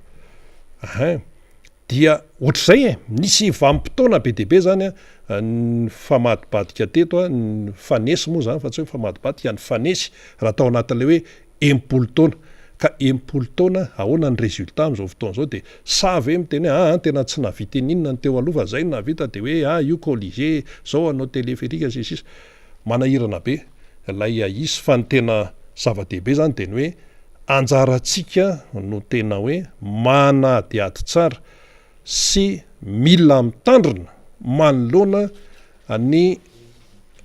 fampahafantarana isan-karazany, mila mitandrina tsara mihitsy isika satria be dehibe ny resaka l'effet de serre be dehibe de anjaratsika zany no mamakafaka tsara dinio tsara le raharaha ahitanao azy hoe zao zany ny lalakale, zao zany ny fanapaha-kevitra tokony ho raisina ao anatin'le zay any tena atao hoe demokrasia. Fa raha vao hoe feperan'ny sasany le resaka hoe fitosahany vaovao dia efa miendrika tahotra zay, miendrika tsy fahatokisana ny tena izay raha vao fepehezinao ohatran'izany izy fa zany koa nefa tsy miteny hoe atao baranahany fa misy fepetra ihany koa ao anatin'le izy fa le hoe fomba tsy azahoan'ny olona n'lay karazam-baovao lay tosa-baovao iny no tiana ho tenenina satria izy tena marina mihitsy tompoko, tena marina hoe rehefa tsy feno ny fahafantaran'ny olona ny zavatra mitranga de atao hoe tao Madagasikara mbola tsy tenen'ny any velany any dia lasa any amin'tsizy ihany koa ny fitondrany ny fiainana. Tsy mitovy mihitsy zany hoe miatrika fiainana mahafantatra zavatra maro ao amin'ny fireneny sy ny hoe miatrika fiainana tsy mahafantatra ny zavatra marina ao amin'ny fireneny. Fa ankoatran'izay ihany koa mbola loza ny amin'ny hoe zavatra diso no voarain'lay olona. Eny ary mialohan'ny diran'ny faniry Razafy Manantany sy ny député Alain Ratsimbazafy zay fa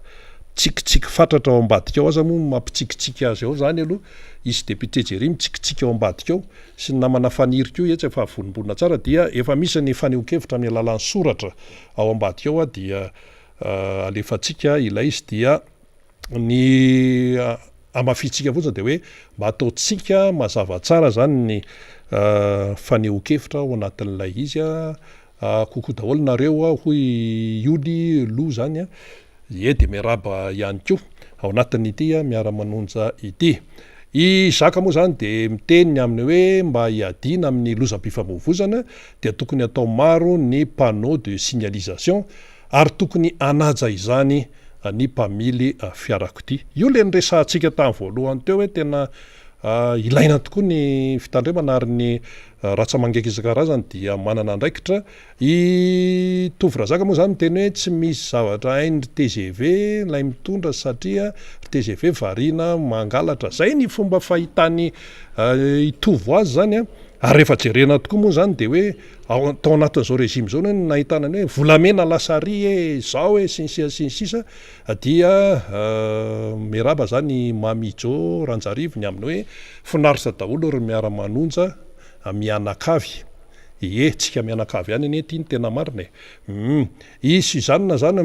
miaraba ny mpanaraka ny miara-manonja eto Madagasikara sy manerana zao tontolo zao ary miaraba ny mpanetana ny miara-manonja MBS sy Radio Mada misaotra indrindra tsy mitombona intsony zao lay ataony ny mpanao antsika hoe ny vidin'ny voanjo tsy miova fa ny isan'ny voanjo no miena zay mampieritreritra tsara mihitsy zany ary zany le zavatra iainantsika isan'andro san'andro I mamijô ihany zany tena hoe indrisy matavy ny alahelom-bahoaka ireo any fomba fahitany olona azy daholo zany rehetra izany I Catherine de nouveau zany miaraba ny miara-manonja MBS ny mpanaraka ny teknisianina tsy azo adinoina tena miasa mafy mihitsy ry zalao ambadika ao de misy teknisianina vehivavy koa any ambony any ato amin'ny MBS ato dia makahery hatrany amin'izao herinandro vaovao izao mirariso atsika tsirairay marina mihitsy zany satria tsy maintsy miatrika isika mianakavy I Etienne Jerry moa zany de milaza ny aminy hoe ny olona ne tonga saina eo ihany fa le alabato manara-penitra no manahirana dia mila jerena teny zao ahoana no ialana azy teny zao fa tsy rehefa tara foana fa migoropaka avy eo marina mihitsy zay fanamarian'ny Etienne Jerry izay ka io ne zay no efa raha ny aty amin'ny mpanoatra zao ny tiako Madagasikara sy ny RMDM de efa teny an'izany foana hoe mila mandray andraikitra de misy amin'ny teny sisa hoe inona le andraikitra raisana ny andraikitra raisana aloha zany de efa io zany zao io any amin'le resaka fionam-be-pirenena no amana an'izany olana rehetrarehetra izany raha resam-pifidianana fotsiny io io aloha zany zao no tena hatrehana fa lay olana manerina amin'ny firenena dia tsy maintsy resana namana fanirira zafy manantany efa io ianao io dia hotoizanao indray ny miara-manonja MBS Radio Mada andray ihany koa ny député Alain Ratsimbazafy ianao zany dia taondray ary zantsy de miaraba ny rena zay nanokatra ny fandarina teo sy nanao ny fandaminana rehetra miaraba an'ireo teknisianina koa tsika rena fa rehefa miresaka teknisiana tsika akoatra ny miaso eto amin'ny MBS sy ireo any amin'ny faritany de misy koa ny amin'ny Radio Mada de arabaitsika ny teknisianina mpiara-miasa rehetrarehetra ny mpanao gazety fa mbola manana teknisianina miasa mafy koa tsika satria ny teknisianina zay miasa ato amintsika koa misy karazany maro satria misy fitaovana maro be zay miasa ny MBS manerana amin'ny Madagasikara de tsy maintsy tonga ao amin'ny razanklaa sy radany eo daholo reny fitaovana reny amboarina de anaovantsika kokoa an'izy mirahalahy zokobe atsika ireo zany satria reo koa de anisany tena manao ny ainy tsy ho zavatra manatsara ny fitaovatsika zany mba ahafahany rehetra mandray azy rena de arabaina ny rehetrarehetra zany fa arabaina manokana efa teo ihany ianao zany niaraka tamin'ny député Gérer Andriambolaina ny district na Varadrano navetin'ny fiaonam-be fifampiarabana tratry ny taona tamin'ny sabotsy teo iny tena niavaka satria teo amin'ny lafin'ny organisation tena mahafinaritra mihitsy zay napetraky ny team Varadrano izay nandisy team tarihan'ny député Gérer tao anatin'izay ny fahatongavan'ireo délégation na isaky ny commune de tena mafonja tokoa ary tsika tena toerana teny de betsaka mihitsy nangataka kokoa fa bedinareo satria raha vao manonona ray eto ka misy ray tsotonony koa satria tena tsy tadidy tsony ny anaran'le fa maro be ary andrembavilanitra moa de tena maro be mihitsy ao anatin'izay de tena tsy andrembavilanitra rem-pianakaviana akoatra ny tanora ny ramose samihafa tena ny resaka mafy be tena manaraka ny raharaham-pirenena ary manaraka ny TMBS ty ianareo de tena isaoranay mihitsy n'izany satria tena zava-dehibe ny fanarahantsika ity miara-manonja sy ny vaovao an'ny MBS sy ny fandarana rehetra zay vokarintsika atao anatin'ny MBS zany de isaorantsika rehetrarehetra ka atao kokoa fahobe mihitsy itsika leniona satria vao nanomboka tety amin'ny vavahady de efa rakotry n'izay fangatahana kokoa zay ny tena ko mandra-pahatonga tarihany toerana le sehatra maitso mahafinaritra be leny amin'ny fofikria satria de misy sehatra maitso ny parking mipetrapetraka tsara mihitsy ny toerana zay anaovana lanonana malalaka tsara ny sakafo nomany isaky ny commune koa tena nafilotra akoatra ny karakarain'ny député Gérer sy ny ekipany koa moa zany de tena tsy latsa-danja de afapony rehetra tao anatin'izay satria tena mba nanao fiezahana daholo zany de arabaina zany le commune rehetrarehetra tany amin'ny district Varadrano manomboka ny talata ny volon'ondry any izy mitonotsofoka hatrany akadin'andriana any zany mamakivaky lavitra be zany resako zany satria commune 12 ao anatin'izay district na Varadrano izay ny nafinahitra koa de nanao miara-manonja tsehatra tsika tamin'io sabotsy io de tao anatin'izay mpitarika ny jeune team ao anatin'ny distrika Navaratrany itoky nandray anjara tamin'ny faneho-kevitra lehibe tao anatin'izay ary nametraka ny fomba fijeryn'ny tanora manoloana ny raharaham-pirenena sy le hoe mbola fanantenana indray ny amin'ny hoavin'ny Madagasikara raha toka isika tanora ary indrindrandrindra ny tiako Madagasikara no hanana andraikitra be eto amin'ity firenena ity manomboka any amin'ny filohan'ny repoblika zany ho amin'ny hoavy io tahakan'izay ihany koa ny vehivavy tiako Madagasikara zay ny mpandray anjara atao anatin'izay miara-manonja tsehatra zay dia madame Yolo zany izy de efa kandidaty atao Ambohimangarova izy ihany koa de anisan'ny mpanetsiketsika ny vehivavy ao anatin'ny tiako Madagasikara Avaratrano fa iny tao anatin'izay ihany koa ny vatana ary narahany rehetra teo amin'ny kianja zany dia ny filohan'ny RMDM ao anatin'izany distrika Navaratrano zany de Andriamatoa Andriamparany na Iparany zany izy moa zany de anisan'ireo hoe efa niaritra zavatra enjakenjana misy teto amin'ny firenena teto satria efa nisamborina izy 2018 momba n'ity resaka fifidianana ity ary nanohitra n'iny valim-pifidianana iny tsarotsika tsara misy teny amin'ny kianjan'ny 13 May dia notazomy mamponja taorianan'izay raiky amin'ny 24 de mbola nampanatsona indray teny anivon'ny fitandrona ny filamina iny izy rehefa metsiketsika ny antokotiko Madagasikara zany zava-misy eto Madagasikara fa mbola mijoro eny lay filohan'ny RMDM mbola miteny ny zava-misy ary mbola manentana ny rehetra ny amin'ny hoe misy zavatra tsy mety eto amin'ny firenena ary ny vahiny fa efatra mivatana dia mibeny tanàna Nambotra Biby commune Nambotra Biby io zay ny pasteur Laza Sorakotondranaivo no ny antsehatra tao anatin'izay izy efatra menadary io zany nandritry ny atsasakadiny teo no nitondra amin'ny fahitany ny zava-misy eto amin'ny firenena fa rehefa fitina izy de hoe tsisy mandeha am'izay lony ary tsy mitondra fahombiazana sy fahasoavana ho amin'ny vahoaka misy le endrim-pitantanana zay ataony le fitondrana am'izao fotoana zao ary tena miaina le fahampotehana le firenena latsaka lalina mihitsy tena hoe tsy anaty antsana fa tena efa tena tsy tanono le zavatra iainan'le firenena anatin'le fantrana indrindra moa le vidim-piainana mampikaikaiky andretra fa rehefa tena fiezina ihany koa le izy de hoe mbola manana fanantenana ho amin'ny Madagasikara ireo mpaneho hevitra reo satria maniry ny hiverena président Marc Ravalomanana eo amin'izany fitantanana ny firenena zany député Alain Ratsimbazafy moa tamin'ny kabary de nanindry amin'izay hoe mbola fanirian'ny mpiatroka ny mba akandidat ny président Marc Ravalomanana ny ICG Rina Randriamasinoro koa de miteny an'izay mbola voniny ny président Marc Ravalomanana amin'ny fotoana zay ahafahana mirotsaka eto zany tsika manoloana zay antsy fangatahany rehetra zay de ny fanambarana ofisialy zay fahavonona ny président zay amin'ny fotoana zay verina fa amalin'ny président Marc Ravalomanana amin'izay fangatahana setaetany rehetra zany zao ny andrasantsika rehefa tonga zay fotoana lehibe zay fa reny moa de tahaka ny hoe fanirina sy fangatahana sy fanehoana fahavononana fa ny président Marc Ravalomanana izy tenany tsy maintsy mbola anambara rehefa tonga zany fotoana zany hoe voarayany ve zay eta samihafa zay ary izy raha teoko moa rehefa mandeha amin'ireny fitsidiam-paritany na fitetezana tsena na reny fionana amin'ny vahoaka amin'ny alalan'ny fionambe paritra ataon'ny antokotima sy ataon'ny RMDM reny de betsaka ny fangatahany hoe président mivereny aizy dady ianao ihany mahavanty de miandry ny fanangonana nyreny hevitra reny zany tsika fa de eny amin'ny président Paul zany amin'izay etaetany be sy maro izay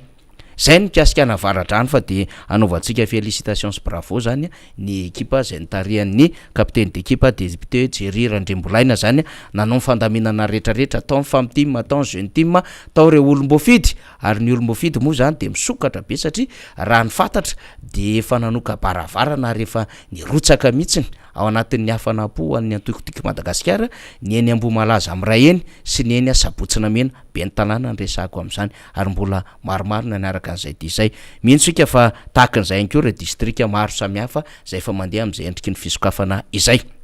zay ny amin'iny fa anaovako tsetsatsetsatsi aritra ihany satria mandeha be le azakazaka ny Frantsa io ndresadresahany rina teo ihany le resaka candidat sy ny sisa zany zao de i Macron sy i Marine Le Pen zany zao no mifanahatsahany eo amin'ny voalohany sy faharoa ary Jean-Luc Mélenchon zany manana an'izay hoe 3.700 ao anatin'ny sondage zany resahantsika zany sy Valérie Pécresse zany Éric Zemmour be adevitra fa mbola sy de tena tafiditra tsara lay fandraisan'ny olona azy amin'ny fahafolo ny volana aprily le fifidianana amin'ny frantsa ary anova tena niendriky ny fanaovana politika sy ny zava-misy mihitsy maneran-tany zany rehetrarehetrany ny andro any anko dia ho an'ny eto Madagasikara dia miakatra fitsarana androany reo syndicaliste mpiasan'ny knapsa zany zay fatatsika moa zany fa dia nisy nitory tamin'ny alalan'ny tale generaly ny knapsa izay efa MD am'izao fotoan'izao eny Tanimora mahakasika indrindra ny raharahany knapsa taorina zay dia niakatra fampanoavana izy ireo ary dia nahazo fahafahana vonjimaika iakatra fitsarana zany zay raharaha zay de misy fanetanana maro samihafa ataon'ny syndicaliste ny SSM manrandrana syndikaly sy ireo olom-pirenena rehetra zany zay mahatsiaro hoe misy adidy amanandraikitra ho amin'ny knapsa io dia mifanetana ary dia misy manohana an'izany mpiasan'ny knapsa eny Anosy izany. Zay arany zava-misy aloha zany fa mbola iresaka lavalava eto zay sy député Alain Ratsimazafy zay fa eto akaiky eto amin'izao fotoan'izao. Monsieur le député, miarabanao tompoko. Ya faly miarabanao namana faniry ary manatitra ihany koa ny araba ho antsika vahoaka malagasy manaraka ny fandarana miara-manonja amin'ity maraina ny alatsinainy ity. Eto moa dia amenako mpatanana manokana zareo amin'ny commune Ambalavao satria maro zareo na tonga antso fa dia miondana n'izany fandarana miara-manonja zany rehefa fotoana toy izao ary manaraka ihany koa ny toe-draram-pirenena. Fanampin'izay dia mbola mafisina ny fiarabana ho an'ny mpikatroka atika Madagasikara tao anatin'ny distrikana Avaradrano izay notarihan'ny solombavam-bahoaka Jerirandrimbolaina natotosa Somatsara ny etsika lehibe tamin'ny asabotsy lasa teo amin'ny maha distrika tsy misy avaratra moa dia tonga teny ny tenanay sy ireo mpiara-miasa ny fanotrona tamin'izany district zany ary atao hoe tao anatin'ny hafalinana tokoa no ny fakahitany rehetra ary indrindra amin'izay le hoe fameloma maso zay dia ahitana fihetsepo ao anatin'ny hafaliana izay fakahitany ny mpikatroka samy tiako Madagasikara zay ary mahavelim-bolo raha ny zava-misy manoloana ny fahavitrihan'ny mpikatroka namonjy an'izany fotoan'izany dia anehoana zany an'izay fakasitrahany zay ho an'ny ekipa rehetra zay nitotona fotsiny androna masaka zay tarihany solombavam-bahoaka Jerirandrimbolaina tamin'iny etsika tamin'ny asabotsy lasa teo iny. Reny olona tonga tamin'ny sabotsy maro be reny de tonga anatin'ny fitiavany reny ary tsy nitoma tamin'ny fiarakodia manokany reny akory na nitambazana vola fa tena hoe nirafitry ny team miasa ary fitiavana ny antoko sy fitiavana amin'ny Madagasikara zay mba hanana famirapiratana ka mbola manana fanantenana tsy mitovy an'le tamin'ny Fianarivou Atsinanana fitoaman'olona tsy fakahitana mba entina hanoanana sy ilazana hoe mbola manana olona sy be mpanohana le mpitondra le filoham-pirenena de io foana le pratika atao io rehefa misy zavatra atao de ho voafitak'izay fomba mampanao zay ianareo ho voafitak'izay maso zay eny hitady spectacle bojo ary moa atao maika hitany Johnny tao hitany Fayonna hitany Jerry Marcos de voafitaknareo satria le olona viato any nentinareo makato amina fiarakodia ny camion sy ny sisa de spécial be de rehefa mijery an'iny de hoe mbola tiany olona ngapreza fantatry ny olona any analanjorofo tsopoko ny zavatra iainany nampanantenainareo azy hoe mpotehanareo ny fiainany tamin'ny resaka produit la vanille ny tena tiako atongavana voalohany amin'izany satria zany nentina nanababona ny fomba vahoaka ahafahanareo ho tonga amin'le fitondrana fa mandraky teny androany tsy voavahanareo ny vidin'ny vanille fa mitotonga an'izay tsy izy ary tena le fiainan'le tatsaha mihitsy ny sahirana ka io hitany rehetra io député Alain Ratsimazafy fa sao de mieritreritra hoe nisy olona tamin'ny 18 sy 19 zoma sy sabotsy de mieritreritra fa mbola any le vahoaka tsy any izy tompoko fa zao zay ny fiainan'ny olona ny ambanivolo zavatra roa ny azy mahafinaritra azy ny resaka baolina de ny resaka spectacle ka nareo moa tsy mahazo olona ary tsy mahatoko tena raha tsy mampiasa artista rehefa amin'ny famorim-bahoaka dia manao an'izay fitaterana olona zay avy any fokotany samihafa satria rentsika daholo ny vaovao samihafa misy sasany avy any moron-drano avy any Vohilengo tonga mihitsiny nentina tao an-tanàna misy sasany lavitra misy avy any Vavatenina misy avy any Soanieranivongo fa zay le fomba an'le olona zay de mieritreritra hoe iny le frappin'le communication am'le vahoaka iny no zarainy aty amin'ny fiarahamonina de tsy sefitra fa mbola tiany olona azafady fantatry ny vahoaka malagasy tsara ny zava-misy iainany amin'izao fotoana izao jerevy tsara tany Fort Dauphin ianareo ary rehefa tamin'ny Fort Dauphin ianareo nitokana fotodrafitrasa ohatry ny fotodrafitrasa zay nataonareo io satria nareo moa zany tsy manako ohatry ny birao an'ny resaka fandriampahalemana de resaka birao an'ny préfecture de ny CSB de ny resaka lalana kely madinidinika de tetezana eo ihany ange nanareo tsy mandeha lavitra nge raha misy ambonimbony kely zay mba nisy andalam-panamboarana le université de efa tonga de nandehanana satria mba te iseho an'le zavatra atao tany fianarovan-tsanana zany rehetrarehetra zany fa zao mbola tsy voavany ny olona vahoaka any Fort Dauphin tena tsy hitanono fiakarany vidim-piainana amin'ny Fort Dauphin mizao tsika am'teo zao ary miantso vonjy ny olona any zara raha misakafo ny olona ny Fort Dauphin nefa avy nandalo tanareo ary fantatry ny olona tena tsy manao ninina le fitondram-panjakana ary misotro rano maloto ny olona any amin'ny ranony reo tao io am'le QMM zany efa navoaka amin'ny presse internationale ny RFI zany adevitra any ary efa nitabatabain'ny société civile marobe de mahafantatra izy rehetra hoe rehefa le mandalo fotsiny mahatao zay mba be olona de manao an'le fomba rehetrarehetra miasa mafy le gouverneur karaha miresaka ty Fianarovantsanana antsika chef lieu de région io de niasa mafy ngia gouverneur sy ny sisa fa ho resahantsika mihitsy zay rehefa aveo député Alain Tsimazava fa raha ny tokony izy tsy tokony mihetsika teto Antananarivo ngia filoha satria raha ny fantatra nisy adevitra be zay nampikaikaiky any rehetra ary hitantsika tamin'ny tambazotra sosialy ny hoe ahoany ty PPN ty ahoany ty PPN ty de mba handinana zay adevitra rehetrarehetra zay de lasa nanao an'ireny fihetsika tamin'ny Fianarovantsanana an'ireny fotodrafitrasa sy ny sisa fantatr'olona nge fa misy zavatra tokony atao hoe ary zany natao hoe asan'ny fanjakana université mbola tsy vita nandeha nijerevana tamin'ny Fianarovantsanana tetezana tia Savola mampitoy an'ny mahazo an'ny sisin-dranomasina iny sy mandeha makaty amin'ny avenue any 15 mètres 17 mètres ny sakana zay nondokana amin'ny président marina fa tetezana simba tamin'ny ena 700 fa adidiny fitondram-panjakana manao an'izany satria ilaina le famezivezena donc asan-davanandro zany fa tsy hoe miracle akorina réhabilitation na lalana ihany ko nisy an'izay natao taty Ampasimbe fa ataony fitondram-panjakana rehetra zany ary voalaza ao anatin'ny teti-bolam-panjakana zany simba ny lalana mila manao lalana ny fitondram-panjakana simba ny tetezana mila manao tetezana ny fitondram-panjakana dikan'izay tsy voatery manao déplacement le filohan'ny république raha nijery ny asa fanamboarana izy tao ministre ny enseignement supérieur raha nijery an'le fitokanana tetezana izy tao ny gouverneur atompoko tao ministre ny travaux publics tokony nanao an'izany fitokanana zany ary raha nijery an'le lalana tany Ampasimbe manasatra tao ihany koa ny gouverneur sy ny ministère ny travaux publics afaka nijery nanaovana fitokanana an'izany ary lalana tsy de tena hoe lava be de manahoana le izy raha nanao an'le CSB2 taty Betampona de tao ministre ny fahasalamana afaka nitokana ao an'izany fa tsy voatery ny président nanao déplacement am'izany tahaka n'izany ohatra raha ohatra ka nisy an'le fitokanana kianja manara-penitra tatya Fianarivo tao nge ministre ny fanatanjahanteny ary eo misy député marobe aty amin'ny faritra Analin'Zofo fa naninona ny tsy naitsy nanao déplacement zay nakana artista nandaniana vola be déplacement zay ohatrinona no mety hébergement sy ny restauration sy ny lafin-javatra rehetrarehetra mandritry ny naya fandehanana iny même ny déplacement satria nandeha fiaramanidina nandeha angidimby ny fitondram-panjakana ary raha ohatra ka nanomezana an'le maro-boninahitra ho an'le hoe Zamby sy ny namany lay mpanjona nanavitra ny segy sy reo niaraka tao anatin'izany fiaramanidina zany efa nanomana an'izany anie ny segy ame an'lay maro-boninahitra ho an'lay mpanjona ohatran'izany koa ny fitokanana amin'ny birao an'ny direction régionale ny sécurité publique manana ministre zany fa tokony hifantoka zay nytitsika tenena hoe tokony hifantoka am'le vidim-piainana hoe inona ny tena fandraisana andraikitra ho ataony le filoham-pirenena zay milaza fa tsy nanaiky na mety eloandro ministra tamin'izany fotoanandro zany misy talanto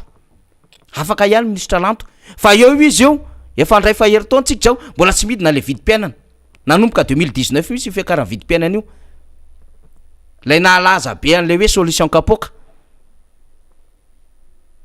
de betsaka mobilisation nandeha ary nisy adevitra mihitsy tsara hoe tokony misy fikapohana sarom-bolany tamin'ny sabotsy teo tamin'ny 900 imo organisation na vahoaka zany de zany zava-misy eto miantso vonjy daholony rehetra hoe tsy zako ty tsy mety ty inona ny zavatra tokony atao fa le filoam-pirenena zany tokony tena hiasa saina am'zany fa zao lasa izy naka ny fenariva-tsinanana asa tokony hotokanana ministra sy ny gouverneur miaraka amina député no nandehanany le filotany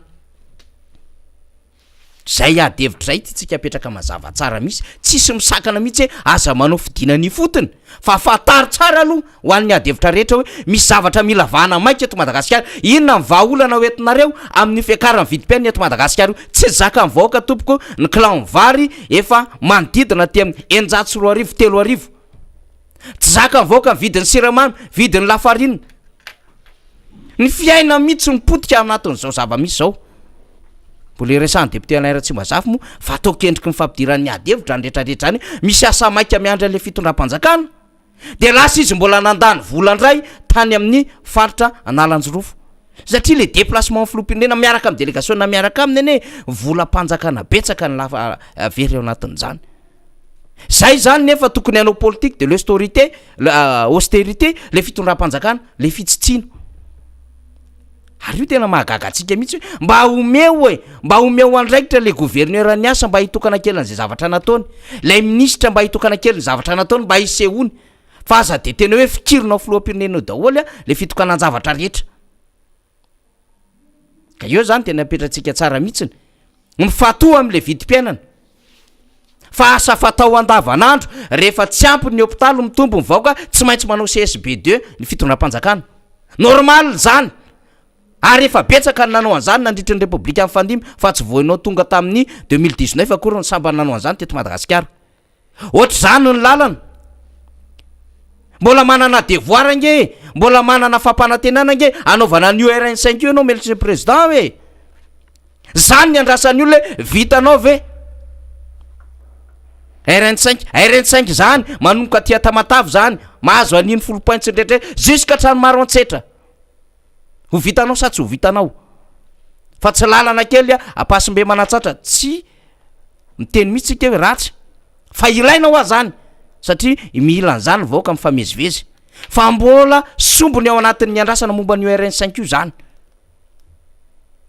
ary betsaka ao anatin'izany zay efa nataon'ny fitondrana teo aloha ny tetezana fa mbola maro ihany ko ry tetezana zay mila fanamboarana fa tsy le 15 mètre sy 7 mètre am'sakany le tatia sokofenina zany ny adevitra zany mila resahany zany tsy hoe le université andalam-panamboarana ohatra ny anao maika le mbola encours ny extension porny Tomasina efa lasa ianao nidinana fa nga mbola misy zava-bita tokony tokanana any fomba fiasa zany resahantsika zany mba ahafahana mametraka ny adevitra tsara ao anatin'ny tena izy hoe le zavatra manahirana amin'ny vahoaka aloha ifatoy meo vahaolana le vahoaka fa zany mampiantso ny rehetra ary tsisy zay tsy miteny hoe tonga na explosion sociale tsy fakahitany ty député Alain Ratsimbazafy misaotra namana faniry ary io moa zany tena nisan'ny olana goavana eto amin'ny tany sy firenena am'izao fotoan'izao amty fiakarany vidinentana ilo isan'andro ty eo ihany koa ny fanoerana nzay zavatra zay iainany vahoaka zany hoe tsy misy fandraisana andraikitra raisin'ny fanjakana de mifanohatra ny fiakarany vidim-piainana sy ny iainany vahoaka zany ao anatin'izao fotoana iainantsika zao nisy ny fanentanana zay nataony samy vahoaka malagasy tamin'ireny tambazotra-tserasera reny anisan'ny nahitan'izany koa moa ny tena ary nijery ihany koa ny hoe manahoana ny fahavitrehan'ny olona fandraisana anjara maneho ny hevitra ao anatin'izay tsy fankasitrahana ny fitantanana eto amin'ny tany sy ny firenena indrindra amty tsy fifehezana ny vidim-piainana eto Madagasikara ity raha ny vaovao re tany amin'ny faritra samy hafa tany dia maro ireo nandray anjara ary naneo an'izay atezerana zay satria tena mafy de mafy ny fiatraikan'ity vidinentana vidim-piainana eto Madagasikara ity hita fa tsy manam-bahaolana entina mamaly an'izany filan'ny vahoaka zany ny mpitondra am'izao fotoan'izao matoa ny filoam-pirenena aza dia mitady zay fomba ohatrany hoe anao zay anadinon'ny vahoaka ve ka aneo sary amina fihetsika ivelany fotsiny am'ireny hitatsika tany Fianareva Tsinanana ireny eto moa zany namana faniry de na ireo ainao manjery samy hafa eto amintsika raha mampiasa nyreny ataontsika hoe micro-trottoir reny na ny fianona ny feon'ny vahoaka dia maro ny fanehoan-kevitra zay manambara mahakasika ny hoe tsy fahazakan'ny malagasy isan-tokantrano intsony ny vidim-piainana eto Madagasikara raha jerena nefany dia tsy manana pakady entina manan'izany olan'izany ny fitondram-panjakana amin'izao fotoan'izao raha tsy teny fotsiny fa ny menaka nge efa mahatratra any amin'ny 7,000 ka hatramin'ny 2,000 ariary amin'izao tsika miteny zao hitantsika teo moa efa nambarany sombavam-bahoaka Jererandrembolaina sy ny namana rina tamin'ny fanentanana teo aloha ny fiakaran'ny mofo-dipaina zay atao hoe maro amintsika malagasy ihany koa efa zatra manao an'izany ho sakafo maraina amin'izao fotoan'izao de ahitana an'le hoe fahasairana an'ireo orinasa tsy miakina amin'ny fiakaran'ireo akora zay ilaina amin'ny famokarana an'izany mofo zany eto ihany koa no hanamafisana an'ireo fitarainana mafy zay ataon'ireo orinasa tsy miakina indrindrindrindra ireo orinasa zay misehatra ny fizahatany reny nandonda-tabatra sy nampaneno lakilosy tamin'ny herinandro lasa teo ny hoe aiza ihany ilay fandraisana ndraiky ty fitondram-panjakana ity mba hisin'ny asa ho an'ny vahoaka satria tadio tsara fa izy io ange misy roy avokoa ny sehatra asa rehetra ary miteraka loharanom-bola ho an'ny isa-tokantrano avy eo hoe raha ohatra ka tsy voajery ohatra zany sehatry ny fizahantany zany dia manahoana ny mba hiveloman'ireo mpisehatra ohatra amin'ny asa tanana ary ahoana ihany koa ny iantsoroan'ny adidy ho an'ireo olona zay raisitsika hoe mpiserady na ny guide touristika zay tao anatin'ny roa na telo taona latsaka kely zay no efa niaritra n'zany hoe tsy fandehanan'ny asa izany ary na ny ameloman'ny vady aman-janaka aza dia miaina ao anatin'ny trosa sy ny sisa satria dia ny loharanom-bola hiditra ao tokantrano mihitsy no foana vokatry ny tsy fisinyny fizahantany eto amintsika marina fa efa nisokafana ny abakabaka Madagasikara saingy fehezina ireo compagnie aérienne iasa eto amintsika ka eo zany no hoe toa misy fanapahan-kevitra mifanohatra ihany raha ny reny fanapahan-kevitra nraisina tao anivon'ny filakevitra ministra reny sy ny filakevitra ny gouvernement mahakasika ny hoe sokafana ny abakabaka Madagasikara kanefa dia compagnie vitsy ihany no afaka miditra eto amintsika mandraky ty androany zany hoe tsy mifanentana ny fanapahan-kevitra raisina sy ny fampiarana azy eny amin'ny hoe zay tontolo ny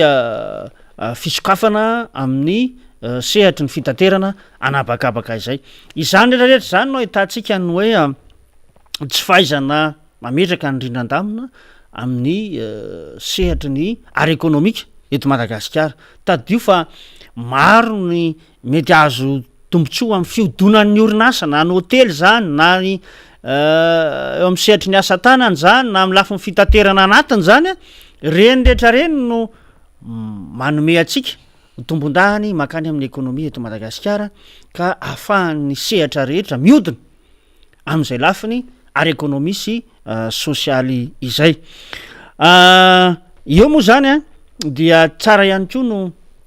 manamarika amintsika an'izay le hoe endrika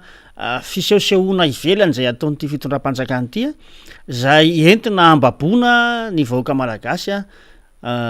am'ireo karazana seho samy hafa zay ataony mpitondra sy ny mpiarady amin'ireo raha itsika manokana ohatra ny tany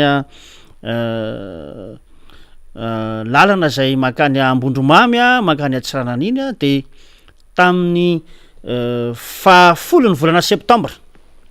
2024 no tonga tany atoerana ny filohan'ny republika nametraka an'izany hoe vaty fototra anamboaran-dalana zany hitantsika amin'izao fotoan'izao fa velo taraina ny mponina ary indrindrindra ny mpampiasa lalana amin'ny fampiasana fiara vaventy ohatra dia tafahitsika any amin'ny kebakeba-ndalana samy hafa any ireny fiara ireny noho ny faharatsian'ny lalana eo zany lay tiako sariana ny saitsika de hoe nisy ny fampanantenana fa amboarina zany lalana zany mandraky ty androany embolana ty arina de hitantsika ny fahasimbana tanteraka an'izany lalana route nationale numéro 6 zany tsisy zay tsy mitaraina ny olona ary ny fitondram-panjakana ihany ko moa zany de azo lazany hoe mody fanina manoloana ny toe-java-misy satria asa tsy misy ve ny tetibola entina anamboarana ny lalana eto amintsika na nikojakojana ny lalana fa raha ny fahasimban-dalana manerana ny Madagasikara no resahana de efa marobe hitantsika ny namana solombavam-bahoaka avy any amin'ny atsirabe voalohany tamin'ny herinandro lasa teo nametraka tsara sy nanazava nitondra ny fanamariana mahakasika ny faratsin-dalana ao anatin'izany faritra vakina karatra zany hoe tsy misy lalana zany eto Madagasikara amin'izao fotoan'izao ka ahafahana hoe tena mivezivezy toy ny teo aloha zay mariana fa ny filoha Marc-Ravalomanana no anisan'ny filoham-pirenena nahavita lalana lava indrindra ary tsara kalitao indrindra teto amin'ny tany sy ny firenena talohany reny sivy sy roa arivo reny raha ilazany refiny lalantsika vita tamin'izany fotoana ny tantanan'ny filoha Marc-Ravalomanana zany de mahatratra 9 kilometatra mahery ny lalana izay nitanterahana sy namboarina teto Madagasikara maro ny vokatra afaka niakatra avy any amin'ireny faritra ataontsika hoe saro-dalàna teo aloha reny tamin'izany fotoanandro zany ary na ny fiainan'ny mponina azy de efa hita ny fivoarana sy ny fahatsarana tao anatiny hoe mitodika makany amin'ny fiarina ny akamaroan'ny isa-tokantrano ary mijery zay fomba ampihodonana sy atao hoe alavorary am'izay sehatra fiarina zay ary indrindrindrindra nananana toe-tsaina manoloana ny hoe mila miasa mafy miasa tsara mba ahafahana manatena zany amin'ny vokatra tsara ihany koa rehefa avy eo amin'ny lafin'ny tombom-barotra amin'ny lafin'ny fampivoarana sy fampivelarana ny sehatra asa rehetra izay mba niantsoroany tsiraray tamin'izany fotoanandro zany ankehitriny dia mifanohatra amin'izay ny zavatra hitatsika zay mantsy no mahatonga anay ety anivon'ny fanoherana indrindrindrindra milaza apahabe masony hoe mbola ny filoha Marc-Ravalomanana no andrandrain'ny vahoaka malagasy amin'izao fotoan'izao mba hamerina an'izay seha-pivoarana ara-toekarena eto Madagasikara zay ao ny traikefananany ao ihany koa ny ataontsika hoe ny fifandraisany eo amin'ny sehatra iraisam-pirenena amin'ireo mpamatsy vola ivelan'ireo mba hitondra famatsim-bola eto Madagasikara amin'ny fametrahana foto-drafitrasa sy ny fametrahana ihany koa ireo asa fampandrosoana samihafa indrindrindra ny any amin'ny tontolo ambanivohitra zay hitantsika fa maro ny tetikasa izay nojerena tamin'izany fotoanandro zany mba hanehoana fa raha ny maro anisy eto Madagasikara raha manodidina ny 20 isan-jato eo no mbola miainany anatin'ny tontolo ambanivohitra dia napetraky ny filoha Marc-Ravalomanana ho zava-dehibe ny fanetsehana sy famomezana lanja an'izany tontolo ambanivohitra zany tamin'ny fotoanandro ny tantanana ny tany sy ny firenena zao anefa dia hitantsika fa mifanohatra amin'izay ny zava-misy ary natao hoe ny tanyntsika zay tokony hovolen'ny malagasy aza dia lasa ny vahiny ary ny manahirana mbola averiketo raha efa nyresahako raha tamin'ny fotoana ndraisaky fitenena teto ny hoe misy ny foto-drafitrasa amin'ny sehatry ny tohadrano ohatra zay nataona mpitantana teto amin'ny tany sy ny firenena fa ny tanimbary zay tokony hovokariny malagasy de vita ny fitondram-panjakana ankehitriny raha ny hoe andeha aloha mena vahiny no hitrandraka eo amin'izany tanimbary amanjato ny hektara zany zay amokarana vary fa nakay zareo teknisianina amin'ny sehatra ny fambolena atao amintsika nakay zareo tantsaha amin'ny sehatra ny fambolena atao amintsika tao ataon'ny fitondram-panjakana ankilabao zany fa aleony manavotra indray na miara-miasa amin'ny vahiny hitrandraka sy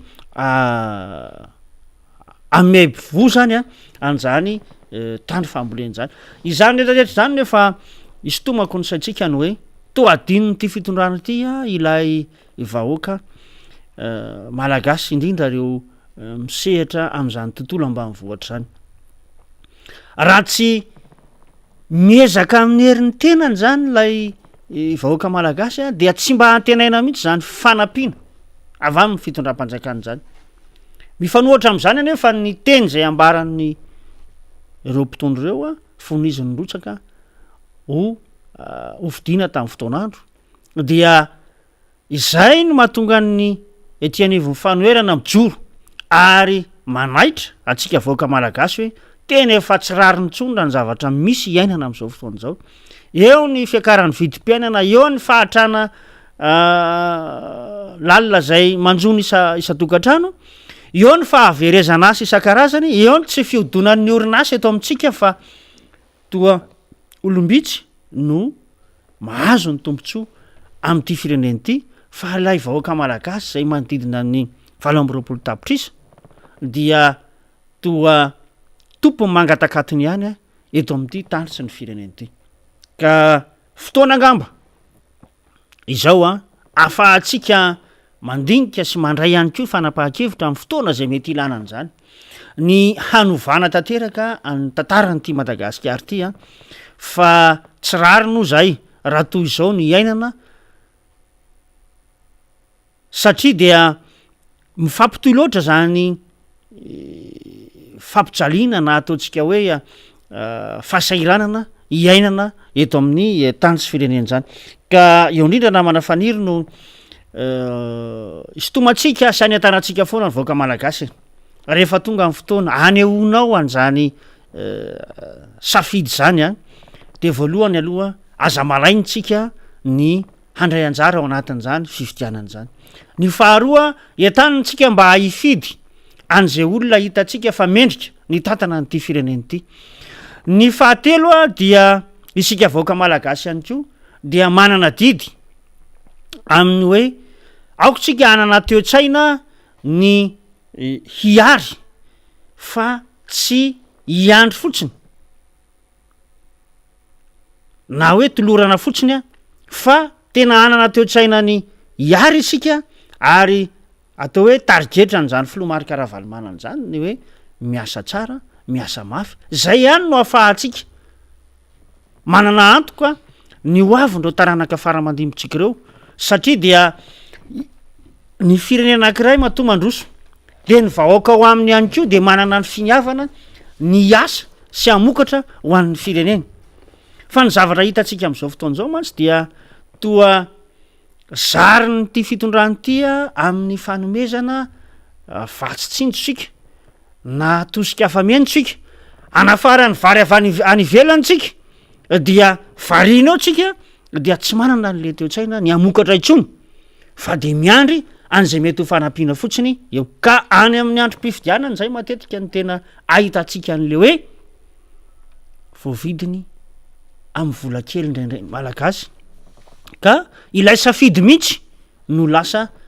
tsy mandeha araka ny tokony ho izy no zay ataontsika hoe ny hafetsenanga na pakady zay hita fa mamoetra zay ampiasain'ny mpitantana dia lasa very ary tara ao anatin'ny taona marondray ilay firenena rehefa aveo amin'ny lafin'zay hoe fampandrosoany zay dia very tsika hitatsika zany zao fa zay fotoana nitondran'ny mpitondra am'izao fotoana zao am'ity firenena ity de nahatsapan'ny maro fa tsy misy mandeha araka ny tokony ho izy makany am'izany lalan'ny fandrosony zany ity firenena malagasy ity zay namana fanirino vidim-piainan'izay ihany resahantsika député Alain Ratsimbazafy satria io moa zany tena ifatoan'ny ady hevitry ny rehetra tamin'ny voalohany de hoe covid-19 io mahatonga n'io zavatra rehetra miakatra io ekônomia tsy tafarina mahatonga n'ty fisondrotry ny aza lazainy hoe ny entana teo am'tsena teo am'setra isam-pioneny fa lasa ndray le covid-19 de tonga ndray lay orambe toetrandro de hoe satria tapaka ny lalana vokatry ny loza voajanahary de miakatra daholo ny vidiny entana any amin'ny ambanivoly sy ny distrika sy ny commune rehetrarehetra any zany satria de nisy le rivodoza nisesy nandalo teto amintsika ana Batsiray Domakoa Eminaty vezivezy teto amintsika zany le farany teo moa zany somary anarina kely zay ihany izy de mbola very kely ako mitadidy azy de vitandray iny dia niady ny Ukraine sy Russie ndray adevitra resahana indray am'izao fotoan'zao satria vokatry ny ady ny Ukraine sy Rosia dia sahirana ny tsena iraisam-pirenena zay miainga amin'ny Europeana zany eo ihany koa ny resaka solika zay miakatra am'izao fotoan'zao ny barilana solika brenta na bruta fa eo ihany koa akoatran'le resaka solika dia ny fitotonganan'ny vola euro zany eo amin'ny tsena iraisam-pirenena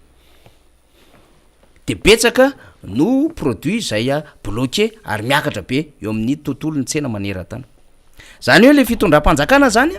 dia tsy afaka ny teny mihitsy izy hoe nivokatry ny tsy fahaiza mitantanay na tsy fahaizanay mitondra an'le raharaha mikavivy be izahay mitondra an'le izy fa de hoe ny cyclone ny covid aloha de ny cyclone io ny toetrandro io de zao ndray vokatry ny ady fa tsy mety miaiky mihitsy izy hoe na eo ary zany rehetrarehetra zany nen'olona rehetra ny am'sehatra rehetra misy azy de miezaka ny mandroso ary mandeha samy nahazo fanampiana daholo tamin'ny covid-19 fa i Madagasikara de nanodikodim-bola ary efa navoaka ny cour de compte zany mbola miandry ny taritra faharoa fahatelo sy fahaefatra indray tsika hoe ahoana indray ny fivoarana zany taritra rehetra zany mbola confirme ao anatin'izany ve no hoe mbola misy endrika tsy fahaiza mitantana sy mety endrika kolikoly sy fanodikodonina ny volam-panjakana nandritra n'zany fitsirehana ho ataon'ny cour de compte zany andrasantsika zany zay zany ny zava-misy am'izao fotoan'izay eo am'le lafiny sary aseho an'le fitondram-panjakana fa tsy afaka hiteny izy hoe andraikitra avaty aminay mahatonga an'izao zava-misy rehetra zao de zay no mbola anaporofontsika hoe miakatra tokoa le vidim-piainana ary mbola hotenentsika hoe tsy manana vahaola ny fitondram-panjakana io fa rehefa mihaino an'le ministry ny indostrie sy mivarotra sy mifantsifana miresaka de hoe tony ny vidim-bary efa nanafatra ciment tsika de eo fa ny fiainan'ny malagasy ne tompoko tsy resaka vary sy ciment ihany e fa ny fiainan'ny malagasy betsaka ny zavatra iainany isan'andro makena amina tombo-pahasalamana izy de efa misy vola aloha zany na voalaza raha fa tsy tokony ando vola marary izy zany any amin'ny zay le resahantsika hoe any fanjakana fa ho an'zay manaka atao de mety makany amina privé makany an-tsekoly izy larona vola be ny am'izay metro ho sara ny lafin-javatra maro zay tokony ho aloha any am'zany na sekolim-panjakana azy ary miakatra zay tsy izy mifandaniana anatin'zany sekoly zay andehanana zany na fanjakana io na am tsy miakatra zao de mandrahoana mpitatitra hoe raha vao miakatra io vidy-solika io ampiakatra ny sarandalana zay mety ho 700 ve sa 1000 ariary tsy fantatsika zany de aiza ny aina an'le vahoaka am'zany tsy miakatra ny sarandalana io izy hitatsika io ny am'zotra nasionaly miakatra fa ho an'ny eto andrenivohatra zany zay andrasan'zay hoe hiakatra ve le vidy-solika maneran-tany voakasika zay ve Madagasikara hiatra ve ny fiakaran'ny vidy-solika eto Antananarivo eran'ny Madagasikara hiakatra zany ny sarandalana satria efa nilazan'zay ny CTI de ny sehatra rehetrarehetra zany am'izao fotoan'izao miakatra daholo fa tsy maheno fitondram-panjakana ianao fa nyresahan'le filoham-pirenena de hoe mampiavaka an'ity fitondrany ity de hoe présence de l'État zany hoe fisian'ny fanjakana am'y zavatra rehetrarehetra zay mandehana fa tsisy fiatraika ny tompoko am'le zavatra andrasan'ny vahoaka le izy manao nareo eny pavekely tetezana CSB EPP zavatra fatao normal zany satria mitombo ny mponina raha ohatra ka nanao université nanao lycée nanao CEG nanao SFF andrimatody de ratsiraka na EPP tamin'ny fotoanandro satria ny SFF moa zany de nisy saf tam'zany de tany am'lay isan'le malagasy 12 tapitrisa zany fa rehefa tonga président Marc Ravalomanana nampitombony zany satria nitombo malagasy 9 tapitrisa lasa 20 tapitrisa teo tsy maintsy nampitombo foto-drafitrasa ny fitondram-panjakana zay le resahana hoe tsy maintsy nanokatra lalana na vita 9,000 kilometatra président Marc Ravalomanana nanokatra CSB2 maro zay nikatony ary nanao construction vaovao tsy ampafiro ny zavatra vitanareo io nanao ihany ko nanampitombo reny sekoly zay a miankina ny fanjakany reny ary indrindraindrindra na me fitaovam-pianarina sy nampisy an'le cantine scolaire nampiavaka zany satria rehefa mitombo ny vahoaka mitombo ny filana dikan'izay tsy maintsy mitady fotodrafitrasa vaovao ny vahoaka sy ny filana andavanandro zany donc tsy zava-baovao fa asa nataony rehetra fa ny anareo ara mibitika indrindra ary ny anareo ny fotodrafitrasa mora simba satria efa navoaka ny fanadihadiny Transparency International Madagasikara ny amina hoe misy sekoly simba mitritra sahady nefa lazainareo fa manara-penitra ary betsaka ho an'le olona zay nanao an'le asa zay a mbola sahirina am'izao fotoana zay ho an'ny fandraisana an'le vola zay miaraka aminareo amin'ny fitondram-panjakana zany dikan'izay apetratsika mazava tsara fa asa normal fa ataon'ny mpitondra fanjakana io ary tsy maintsy soratanao anatin'ny sorabolany amin'ny hoe ho amin'ny ministère fahasalamana zao indray ny CSB2 atao ho amin'ny ministère fanabeazam-pirenena zao indray a ny EPPS ny CSE atao mantrany amin'ny lycée ho any ministère fampianarana ambony izao indray ny eritreretina fa tokony apisy université manakaiky any amin'ny faritra isika ho any ministère ny travaux publics tsy maintsy manao lalana ohatran'izao tsika satria mitombo ny filana ary tsy maintsy manao fikojakojana lalana indrindra miainga aty amin'ny lalam-pirenena normal zany ho any ministère ny sécurité publique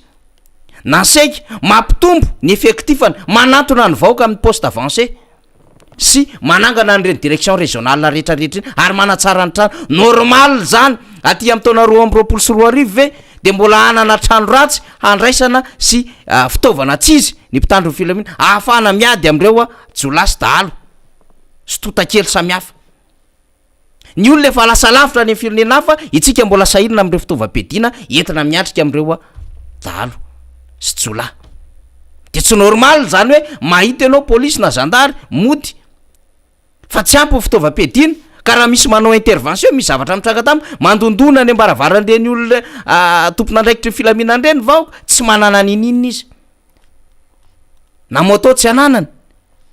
azakazahany ahafaha mikaroka vahaolana na fiarakodia ary raha misy fiarakodia tsy solika donc tsy maintsy mitady vahaolana ny fitondram-panjakana manatsara n'izay asa sy fomba fiasa zay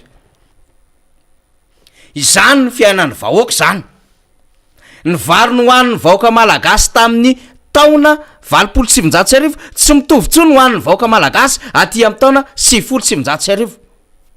ary tsy mitovy-tsony ho an'ny vahoaka malagasy aty amin'ny taona 2000 sy aty amin'ny taona 2024 raha ninambary ohatra tsika ataotsika hoe 3 millions tonnes na tany hoany na 3 tapitrisa tonnes na tany hoany mety efa miakatra zany dikan'izay tsy maintsy mikady vahaolana anatin'ny fitondram-panjakana manome famokarana satria ny atao hoe firenena matanjaka tompoko de manana vahoaka mamokatra zay ampy ny sakafo ao anatin'izany firenena zany fa tsy hoe manana fanjakana manafatra entana avany ivelany amin'ny alalan'ny PPN vary ve de tokony afaratsika satria manana gapina varitsika ekeny zany fa zao tokony adidin'le fitondram-panjakana mampamokatra an'le vahoaka ao aminy manana tany velarany amina hektara marobe zay mbola tsy mivolentsika député Alain Ratsimbazafa 30 tapitrisa hektara no tany azo voleny eto Madagasikara mahery ary fa raha mbola voavoly eo amin'ny 4 tapitrisa hektara dikan'izay mbola malalaka ny tsena ho an'ny famokarana eto Madagasikara fa manino tsika tsy manao an'izany manino tsika tsy mieritreritra an'izany ary manino tsika tsy mandray an'izany ho zava-dehibe fa ny ataon'le fitondram-panjakana lasa entrepreneur andray izy lasa entreprise izy lasa orinasa izy manafatra ciment izy manafatra vary izy manafatra siramamy izy manafatra menaka nefa fiara-miasa misehatra tsy miankina ny tokony ataony fa mampirisika ny famokarana anaty izy ary mampiroborobo ny resaka industrie tsy ho resaka taniketsaresahany io fa industrie goavana miankina ny fanjakana zany akoatra ny fampiroboroboana sehatra tsy miankina de hoy sika hoe fantatry le fitondrana ve zany hoe tsy zany resaka tenenareo sy maso vary afaran'zany foana hatram'izao le roapolo sambo ny resahana inge sy nieritreretiny olona de hoe ao arina ny tenin'ny filoha de mba nieritreritra satria tsy manana volana ministera de mety ray volonareo inzay iny le sambo roapolo fa mitandahatra ay izy ty zavatra mitsy taikitaiky de iny ny saina efa 12 zao efa 3 zao ao anatin'ny heritaona mbola tsy tonga le roapolo sambo fa le sambo manao livraison amin'ny alalan'le vary sy le ciment zany no isainy de io mbola metrahantsika inona ny tena statut sy ny fomba fiasa amin'ny fanjakana miaraka amin'ny SPM io mbola tonga am'izany adevitra zany ary mila adiadiny zany fa ny rôle tokony san'ny sasany lasa sany le fitondram-panjakana de manapirofo tompoko fa miakatra amin'ny vidim-pianana fa na ny orinasa tseratsera n'lay ministry ny fantsifana aza ampiakatra amin'ny vidin'ny gazety manomboka amin'ny faharoa ny volana aprily 2024 satria mivorony GPIM reo patron de presse de mahita hoe niakatra daholo ny akora ny vidin'ny fikarakarana ny gazety sy ny fanamboarana ny gazety sy ny zavatra manodidina ao anatin'izay dikan'izay ka mpiakatra amin'ny vidin-gazety ka raha 300 sy 900 teo aloha ny gazety mpiseho isan'andro de hiakatra 500 sy 1000 ariary zany manomboka amin'ny faharoa ny volana aprily 2024 dikan'izay hiaran'le vidim-piainana miakatra ihany ko laya orinasan'le ministra miaina ohatrany rehetra izy zany ary manaporofotsika fa tsy voatana le vidim-piainana de eo mitenentsika hoe inona no mbola andehana an'le fitondram-panjakana mandeha mandany vola maninona tsy etsehana amina zavatra hafa mifilany vahoaka le vola maninona tsy lasa mahazakazaka manatina ny tatsa hoe ndao mokatra efa nambaratsika fa normal io asana fotodrafitrasy io ministra sy ny gouverneur de mahavita an'io de rehefa mitokana de mba eo kely atsotsona le sénateur sy le député mba tsy isin'le ady any am'sehatra ilay collectivité territoriale décentralisée sy lay STD service territorial déconcentré am'le fomba fiasa zany satria efa mpitehanareo le fomba fiasa n'reny olona reny de ilainy zany rehetrarehetra zany no fanatony donc le filohan'ny république sy le PM zany aty tokony mikarika vahaolana hoe ahoana ny anticipation ataotsika raha ohatra ka miakatra io viditsolika io dikan'izay raha miakatra ny viditsolika angakaingana ny fiakaran'ny PPN raha miakatra ny viditsolika manaraka am'izay koa ny fitaterana raha miaraka ny viditsolika ahoana mety hiakatra koa ve ny koanjirama de tokony misy fivoriana zany fandaminan-javatra be andikan'izay ary tokony misy fanehoan-kevitra irassurena ny vahoaka ny amin'ny hoe efa tena midiny io fa zao tsika tsy mahita ho any etseny ianao de inona raha mitondra ray alina ianao zarazara fa mahazo zavatra le ray alina raha fianakaviana 7 atrano 9 trano 5 atrano tsy ampy ray andro zany ray alina zany fa tena miafy le malagasy zara raha mbola mahita hoe raha misy mahita ray alina ny saraka tsa 3 4 ariary zany saraka tsa zany raha tsainareo vola amin'ny asa tselika andavanandro any ambanivohitra any miaina am'zany de inona le vitan'le 3 sy le 4 ariary ny karoty 2 ariary am'izao fotoana zao ny haricovera 4 ariary am'izao fotoana zao de fantatry le fitondram-panjakana ve zany mbola le mikawitry mahafinaritra azy mampirevy an'le artiste payena amin'ny mahafinaritra azy zay kase vola be zany mbola manao fitaomana olona mandany volam-panjakana hitomana olona mitondra an'izay ekipa rehetrarehetra miara-miasa ao daholo ministra mpiara-miasa ministra rehetrarehetra atramina chef de région any am'le région hafa tonga satria tokan-javatra le filoha ery de very le volam-panjakana akoatrin'lefa be da be le mpangalatra le mpanodana an'le volam-panjakana de mbola nanina amin'ny zavatra tsisy dikany gaspiena amin'ny zavatra tsisy dikany le volam-panjakana tsy fantatra aloha hoe misy ohatran'ny robinet ve izy ao de mandeha tena hoe tsy mety ritra fa tsy mifanaraka mihitsy am'le réalité iainan'le vahoaka lisy sy le fomba fiasan'le fitondram-panjakana député J Alain zany ny antom-pisian'ny fandarany ohatran'izao miresaka lafin-javatra ohatran'izany raha ny tokony izy tokony misy cellule de crise firoan'ny fitondram-panjakana io hitady vahaolana momba n'ity vidim-piainana ity ary raha ny tokony izy de tokony misy réunion interministérielle mandinika hoe inona ny tokony atao fa tsy manana vahaolana le fitondram-panjakana raha mijerytsika amin'ny réseaux sociaux olona tsy ampozitsika zay mety manana fijery ara-politika fijery manoloana fiainana fa lasa manoratra am'izao fotoana zao tsy aritry tony de miteny fefa tsy rariny ity alerte PPN atramina artiste karazana artiste marobe miantso vonjy alerte PPN olona zay tafiditra atao anatin'ny hoe majorité silencieuse miteny am'izao fotoana zao tsy hoe mpanohatra irery ihany a tsy hoe mpanohana amin'ny mpanohatra le sympathisant titsika tenenina am'izay fa presque ny rehetra mihitsy miteny am'izao fotoana izao ny falehotevitra amin'ny gazety premier ministre teo aloha ny ancien vice PM ny ancien ministre ancien ambassadeur izany izy miteny daholy finina mva olona mba alain'le fanjakana fa tsy mety tsy tafa avoako zao fa le fanjakana tsy zay problemany tsy zay problemany fa mbola mieritreritra foana izy hoe mbola mahavita azy izy mbola miazakazaka be azakazakinina vitanareo hoe amina zéro résultat ve de mieritreritra fa mahavita asa be le fitondram-panjakana tsia fa vao io omia solution ny vahoaka ahoana na ny ampidinina ny vidin'ny vary io tsy le vary afarana mistabilise an'le tsena resahanareo fa le vary atao anatiny ahoana ny ainana sy azaka ny vahoaka am'izany zavatra roany zany obianareo mampiakatra karama mihoatra 3 fois n'io karama farany ambany 200 000 ariary io raha milaza fa mahita volonareo 600 000 ariary ny farany ambany raha ny tokony izy fa tsy ty 10% raha ny tena izy tsy mahavaolona tsony zany 10% zany faharoa tokony hanamboatra zay fanapahan-kevitra raisina momba ny hetra zay betsaka loatra no alain'ny fitondram-panjakana any amin'ny fahadiseranany zany na amin'ny hetra zay ampiasain'ny vahoaka sy ivezivezen'ny volan'ny vahoaka am'izay sehatra rehetra zay handoavana zany hetra zany fa tsy mbola mahita ianao hoe tena inona le fanapahan-kevitra raisina na vaolana ve zao le samy 13 sa 12 tonga teto Madagasikara tsy nava zay mbola resantsika hoe USPM io mbola mila fatarina io tonga amin'ny fotoana mbola resantsika zay député Alain Ratsimazafy raha mbola misy anapinao an'izay ya ny anapiko an'izay na mbola fanirana de mipetraka ny fanontaniana am'izao fotoana izao ihany koa hoe akoatra an'ireo mpikambana ao anivon'ny gouvernementa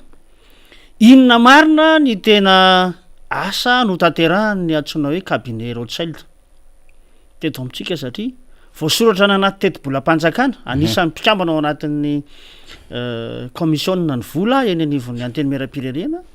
anisan'ny noresahana atao anatin'ny teti-bola 2024 ny fanomezana ny tampikarama an'izany cabinet Rothschild zany inona zay zany ny fanontaniana nitondra inona ho antsika firenena malagasy ny fisiny io cabinet io zay miara-miasa amin'ny eo anivon'ny présidence zany zay natao hitady vahaolana ho an'ny indrindrindra amin'ny sehatra ny hoe fitadiavana famatsim-bola ahafahana mampandrosa ny firenena malagasy teo le efa-bolany zay ny lasa raha ho amin'ity taona 2024 ity aiza ho aiza ny fipetraka zay asa sy andraikitry ny cabinet Rothschild zay mantsy namana faniry no mitodika koa mantsy mahakasika an'le hoe raha nijereny reny fanambarana ara-diplomatika zay nataony volana européenne reny de efa mitodika makany amin'ny fanodinan'ny robinet izy ireo manoloana ny fanapahan-kevitra zay nyraisin'ny fitondram-panjakana amin'ny hoe tony tsy momban'ny ady tsy momban'ny roa mahakasika ny adiny Ukraine sy Russie aiza zany no ahita aloha ranom-bolo ty fitondranyity ampidonana ny firenena ary eto moa mariana tsara fa araky ny fanambarana namana faniry teo hoe tokony hiakatra hatrany amina 600 000 ariary ny karama farany ambany eto Madagasikara raha ny vidim-piainana eto Madagasikara no resahana zao nefa ny zavatra misy na io filoham-pirenena io ara dia tsy sa nampiakatra ny karama mpiasa-panjakana na ihany koa ny mpiasa ny anivon'ny sehatra tsy miakina manoloana ny zay le hoe fiakarany vidim-piainana zay tao anatin'ny 3 taona lasa zay zany hoe ny taona 2024 ndraiky amby 2024 ary ny 2024 araky ny nahazatratsika vahoaka malagasy dia amin'ny vanim-potoana fiaraban'ny filoha amin'ny asaramanitra ny vahoaka malagasy ny fotoana zay anambarany an'izany hitantsika moa fa nisy taona ray tamin'ireo na ny araba amin'ny vahoaka malagasy aradin'ny filoham-pirenena zay anisany hoe tena mahatsiary ve ny tena fa filoham-pirenena marina amina vanim-potoana fiarabana tratry ny asaramanitra ohatr'ireny no fanambaran'ny filoham-pirenena zay endriky ny hoe fampiakarana ny karama eny anivon'ireo mpiasa-panjakana sy ny orinasa tsy miankindreo raha natadidy tsara tsika de tamin'ny taona 2024 no hanisy zay nanambarany fa miakatra 300 ny karama ny mpiasa-panjakana zay mariako fa ny isa 3 angamba de niraisina fotsiny manoloana ny isa zay na alany azy teo am'zany na filopireneny zany fa ny fiatraikany any ko tsy fantatra hoe tena zaka an'le fitondram-panjakana ve napiakatra an'io ho 3 marina tao anatin'ny tetibolam-panjakana zay mifanandrify am'zay ny zavatra misy mantsy dia maro ihany ko ny fimenomenona nireo mpiasa-panjakana sy ny eny amin'ny orinasa tsy miakina satria raha napetraka fa ho 200,000 ariary ny karamafarany ambany dia hitatsika fa asa raha ataotsika hoe fianakaviana ray misy olona 3 na 4 ao anatin'ny tokantrano de ao anatin'ny herinandro na herinandro maherikely angamba raha tena tsinjaraina izany volo zany raha lava indrindra no hany afaka mamatsy ny filana andavanandro eo anivon'zany tokantrano zany dia nakaiza ilay 3 herinandro izay mbola iainan'ireo tokantrano reo afahany zany mijery an'izay lafi ny fampidonana ny lafi ny filana andavanandro zay de eo lay mahatonga an'le hoe tonga amin'ny trosany isa tokantrano tsirairay ary ihany ko lasa manitado ny ray mpianakaviana na ny sala am'zany eo anivon'ny tokantrano mitady zay fomba anampinany volo hiditra ao tokantrano satria tena fa tsy mifanaraka itsony amin'ny zava-misy iainana kehitriny ny vola raisina na ny vola miditra eo anivon'ny tokantrano tsirairay zany rehetra zany de ilaina fandaminana am'ireo ministera isan-karazana izay ilaina araky ny teneny namana faniry tony hoe ilaina mihitsy zany mametraka ny cellule de crise zany ao anatina vanim-potoana mamazao ohatran'izao satria tena efa miantra manaina ny zavatra misy fa tsy mbiakoditra itsony ary tsy misy zay tsy menomenona ny olona amafisiko zay le hoe rehefa manao fitsidiana ianao eny amin'ny fokotany sy ny commune eny amin'ny masolo mavambahoaka mieno sy mifampiresaka am'ireo vahoaka ny fotony dia ny akamarono izy ireo dia taraina sytoloko no entiny mifampiresaka aminao zany manoloana an'izay fihetrehana an'ity vidim-piainana eto Madagasikara ty zay zany lay hitondranay antso am'izao fotoan'izao ny fitondram-panjakana hoe efa tena tsirariny ary tsy mendrika ny malagasy tsony zao raha fipitatanana misy eto zao fa rehefa tsy hitady vahaolana nareo dia lasa ny vahoaka ny hitady vahaolana ho anareo rehefa tsy handray ny fanapahan-kevitra entitra manoloana nyty fiakarany vidim-piainana eto Madagasikara ty zay moa no azoko sariana zany manoloana an'izay hoe endrika fitavozavozana ny fandraisana fanapahan-kevitra sy fametrahana an'ilay hoe fitavozavozana ny fametrahana ny tena pakady mpampandrosoana eto Madagasikara de lasa lay vahoaka madinika nge no mizaka nytserany ainy ianareo mpitondra nge matoa ianareo tsy mahay eno na hoe mikipy manoloana an'izany zavatra zany de miaina ao anatin'ny fahampinonareo fa izahay miaraka amin'ny vahoaka ty fotony de tena malilo ny sofinay mahakasika an'izany taraina maro samihafa zany ary am'izao fotoan'izao tsy afeniny zany raha misy olona 10 no mitady anao am'birao ataoko hoe ny 8 am'ireo farafakeliny dia mitaraina manoloana ny tsy fisiny na de ny sakafo hohanina azy zany hoe manodididina ny 20 isan-jaton'ny mponina zany dia tafiditra ao anatin'izay le hoe fahasairanana lalina zay eny fa na dia ny sakafo hohaniny andavanandro ary de ametraham-panontaniana tsy voavaly ny malagasy tsony vokatra zay le fahatrana misy eto amin'ny tany sy ny firenen'izay na manafanisa tsika moa zany sady miezaka ihany resaka ny vaovao samihafa satria mahazo vaovao zany tsika fa to misy fitokonana ataon'ny mpitatitra taxi b 133 eny itoseny zany de arahantsika amin'ny fivoaran'izay satria vokatry n'le hoe fietsika ataona mpitandro ny filaminana zay be loatra ny sazy sy ny fitakimbola atao an'ireo mpitatitra zany dia manao an'izay fietsiketsehana zay reo mpitatitra dia milanja sorabavety hitantsika eo an'izany satria mpanongazety moa dia miasa mivezivezy fa manoloana an'izany vidim-piaina an'izany zany tsika moa ny teny mikavivy le fitondram-panjakana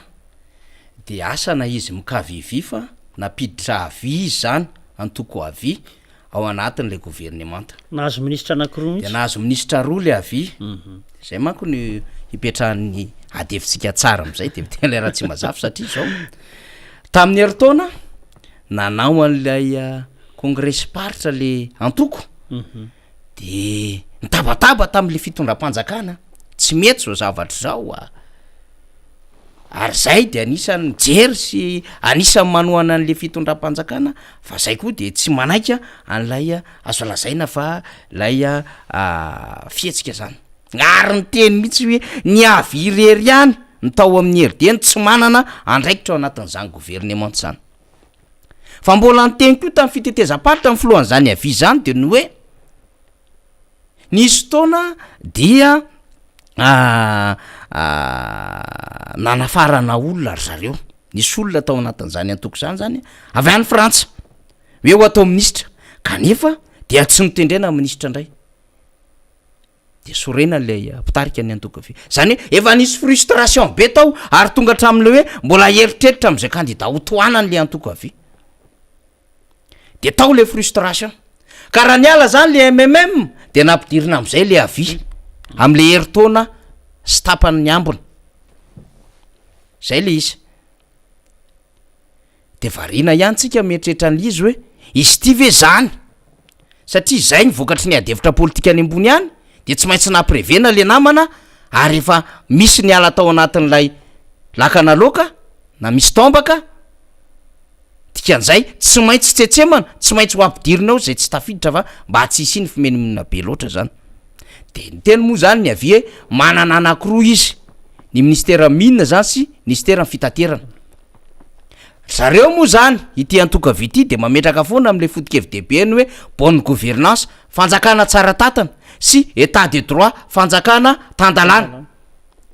de tena mieritreritra mihitsy hoe tsy misy mihitsy ny zany resaka kolokolo sy ny tsisy zany eo aminay de ho hitantsika tompoko ho rahantsika mahazo tsara mihitsy tena miasa ve le au niveau le ministera zay any avy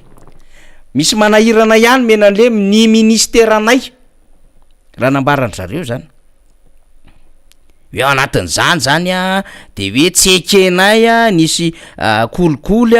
sy ezaka am'izay zay manomboka zao ka na iza manao kolikoly ao am'izany ministerinay zany de tsy isindra fo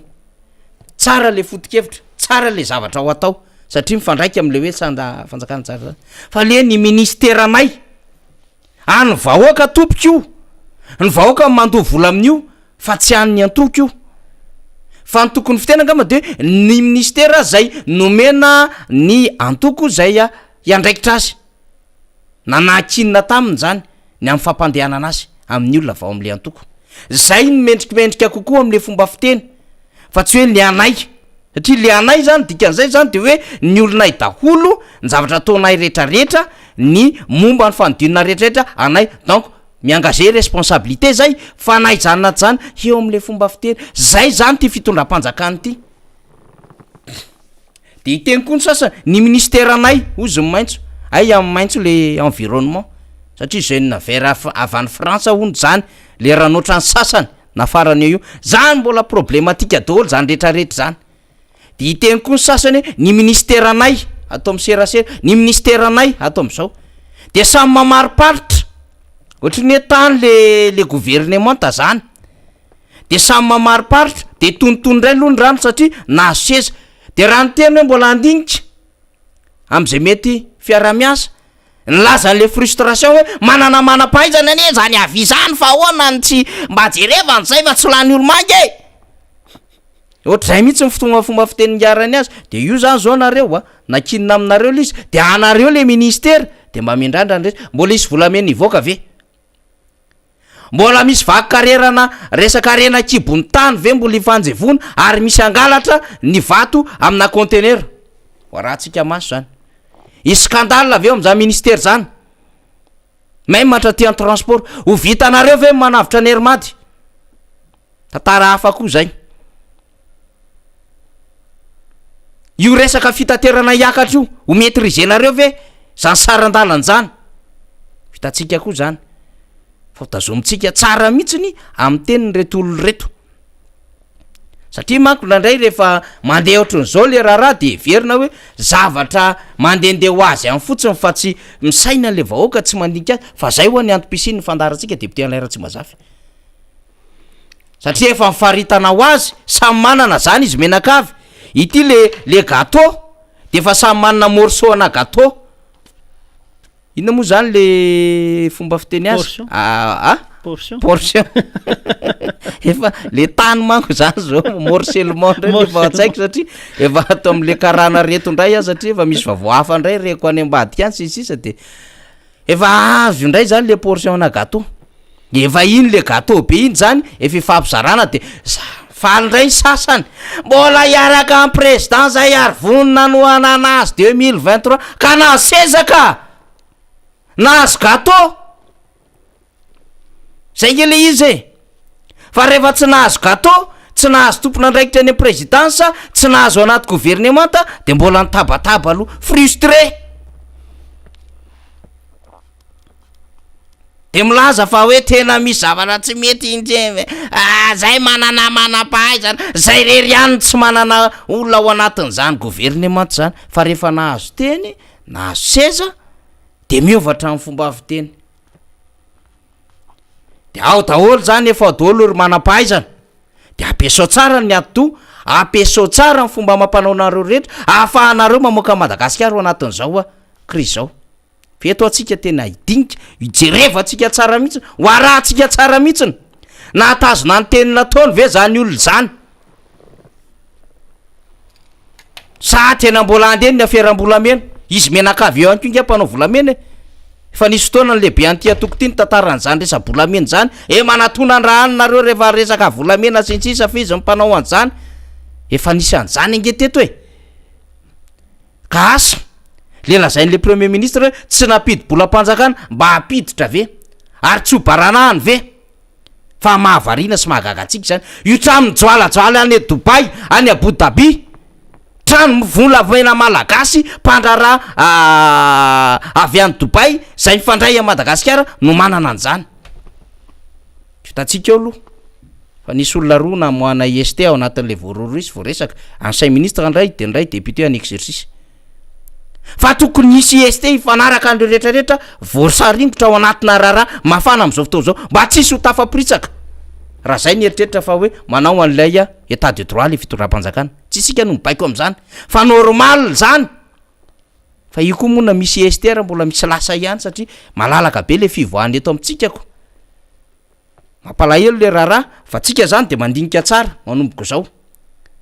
ao zany voalaza zany fa de efa tafiditra ao zany reo nangataka reo nomenimena reo frustré efa nahazo seza de hitsitsika zany fa tokony hamokatra zany le gouvernement tokony hamokatra zany le gouvernement ary efa nahazo baiko hoe tsy maintsy miasa mafy nareo hitondra vahaolona makany am'vaoka de ho arahantsika maso tsara isan'andro tsika de hiteny eto inona ndray ahoana ndray makaiza ndray de arak'izany nitondratsika amin'ny fanadadiana sy ny vaovao député Alain Ratsibazafy marina mihitsy ny voalazana teo na manafaniry ary tam'ty fandrafetana ny mpikambana ao anivon'ny gouvernement tafarany tety moa de hita ihany koa ny hoe ady seza amin'ny faritra tsirairay satria mipotra ihany le izy aty arina ny fitsangana ny mpikambana ao anivon'ny gouvernement manoloana nreny fanambarana maro samy hafo reny de misaotra ny filoham-pirenena zay fa de nisy olo tena anay teo anivon'ny gouvernement anisan'izany ohatra niteraky mazangazy anao an'izany fanambarana zany zany hoe lasa mevoizina ao anatin'ny fandrafetana ny mpikambana ao anivon'ny gouvernement ny zay lafi ny ara-piaviana sy ny sisy zay de io moa hitatsika fa na saro-piterahana ny fananganana n'zany gouvernement zany faraparany teo ny faniritsika de hoe tena ireo gouvernement reo tokoa ve nitondra ny firenena anafaka ny firenena ao anatin'izao fahatrana lalina zao fa lafi ny anankiray nefa raha ny fijery azy de hitatsika ihany fa fandrafetana maika ihany raha iny trango iny satria maro no efa minisitra teo aloha zay niara-ni asa tamin'ny fitondrany io no niverina zany hoe misy fitenitsika milazany hoe kotsafy ihany lekisisy olole fatao ihany reo no niverina anisan'izany ny ministry ny rarahambahiny anisan'izany ny ministry ny rano am'izao fotoana zao de efa ministry ny minina tamin'ny fotoanandro zany hoe efa fahakalala hay ozy tsika ireo mpikambana ao anivon'ny gouvernement reo fa tamin'izy ny tantana an'izany ministera zany ve nakaiza ny firenentsika nandroso ve ny sehatra ny tantanina raisitsika ny ministry ny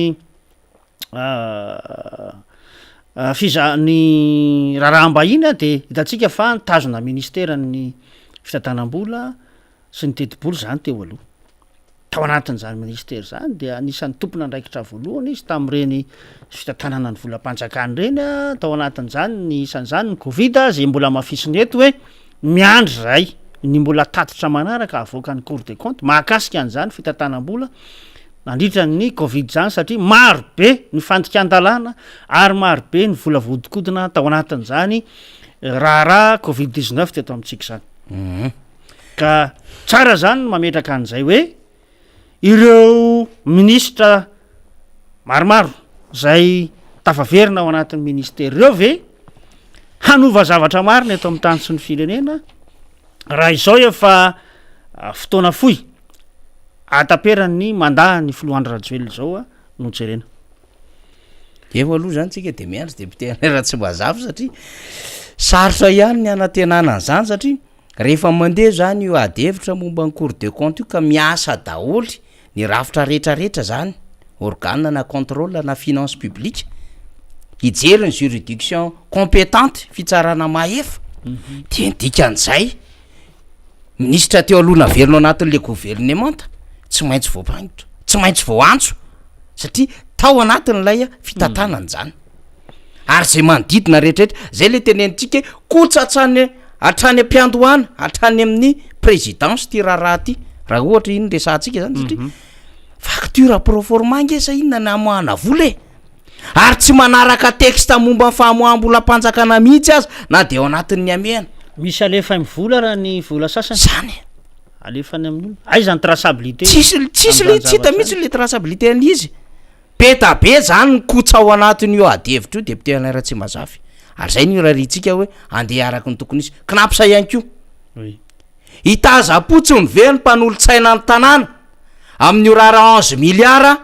zay niindraminy be ny tanàna tany amin'ny knapsa ary fahafahana ohatriny ahoana na ahafahany knapsa fanga banky ny knapsa ka ampindram-bola ho an'ny CUA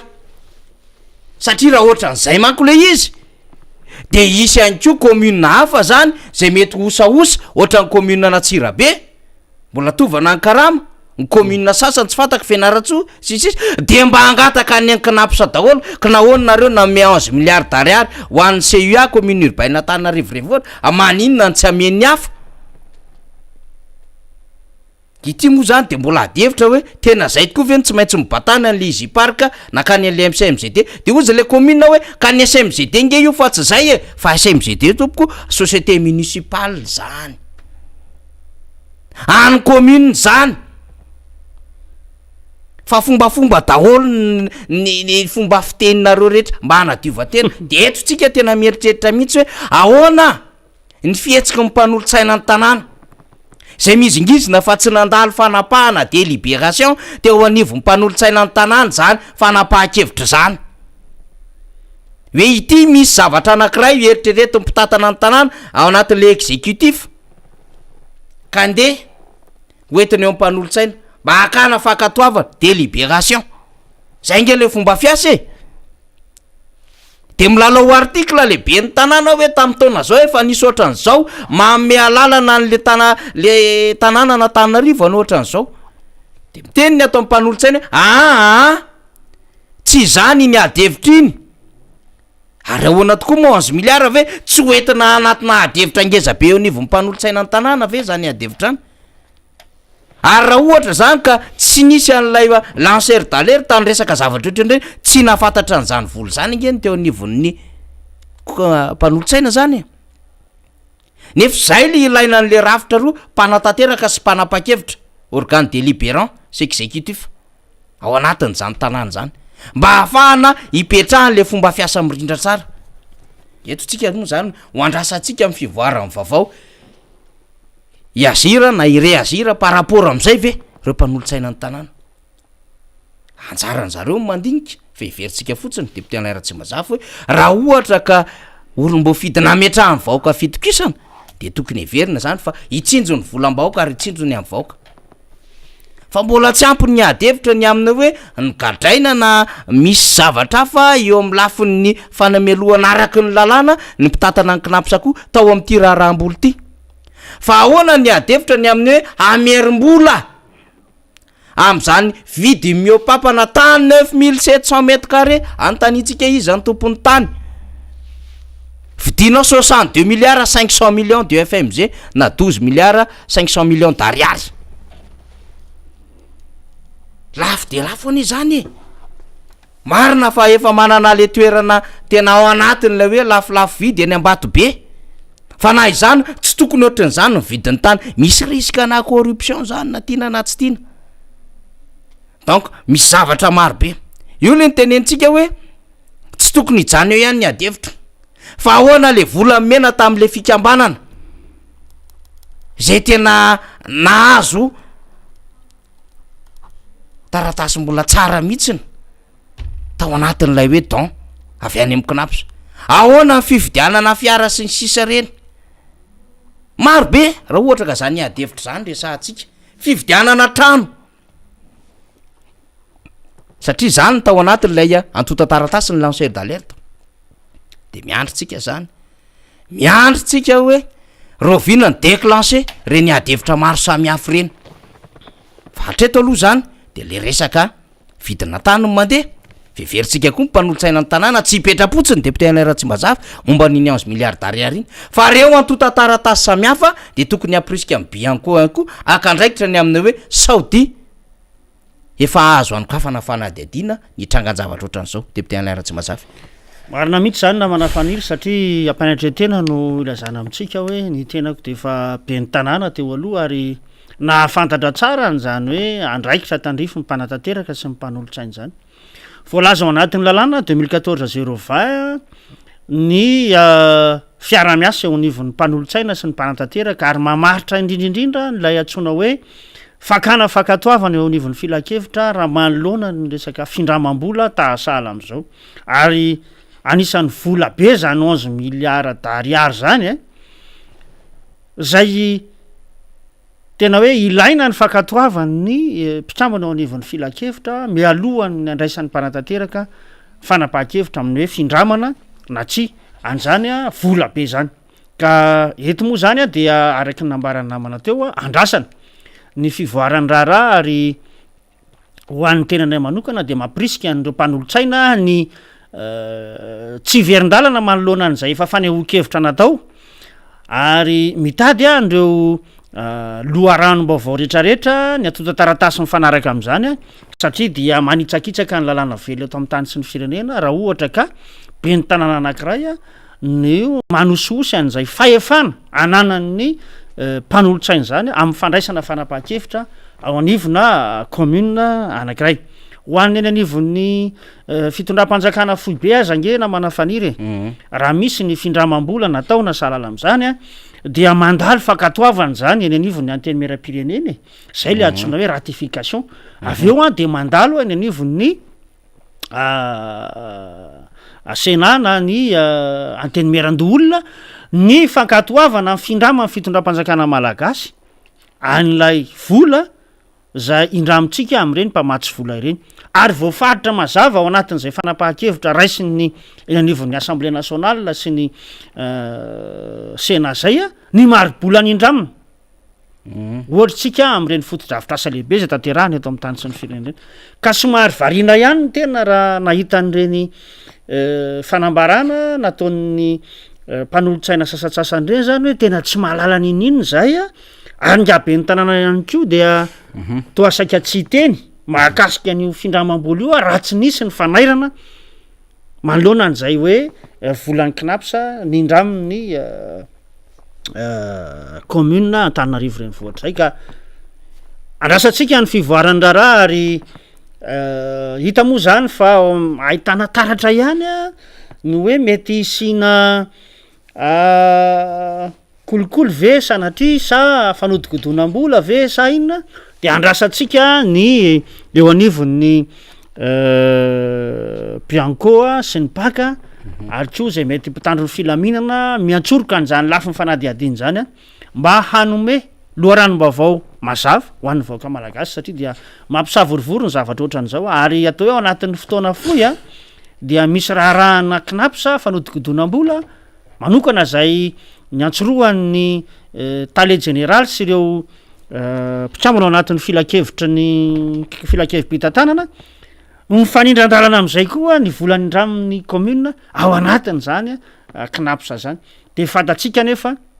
ny zavatra manjo an'ireo be antitra izay atao hoe hany mba misitraka an'izay mba kely am'izay le hoe fisotrondronono zay dia very fanambola velona manoloana an'izany satria le latsakemboka zay nataonao mampiritaona atao anatin'ny knapsa zany dia ahitana fanodikodonana sy atao hoe fijerena tombotsy manokana sala am'izao de atao fa tsy rariny zany ary tsy mendrika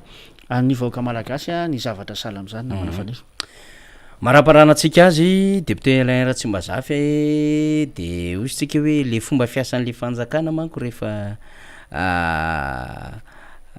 misy zany a zay déplacement atao zay de eo zany le azakazaka le manetsinetsina amin'ny banka le filoham-pirenena tytsika risiana zany de ohatran'izay le tenentsika tany Fianarantsanana natao zay fomba nampisehoana fa nahazo olona be fa fantatry ny rehetra ny pratika sy ny fomba fiasana zany fitondram-panjakana zany de tsy gagitsika ohatran'ireny ohatra ny zavatra nitranga tany Tsirabe nge tonga tany nge ny akamaroan'ny olona tany amina faritra samihafa tany Tsirabe de rehefa jerena tam'le valomaritra nytytsika tenenina tamin'iny de hoe tena reo le vahoaka betsaka reo fa voafitako ny olona hoa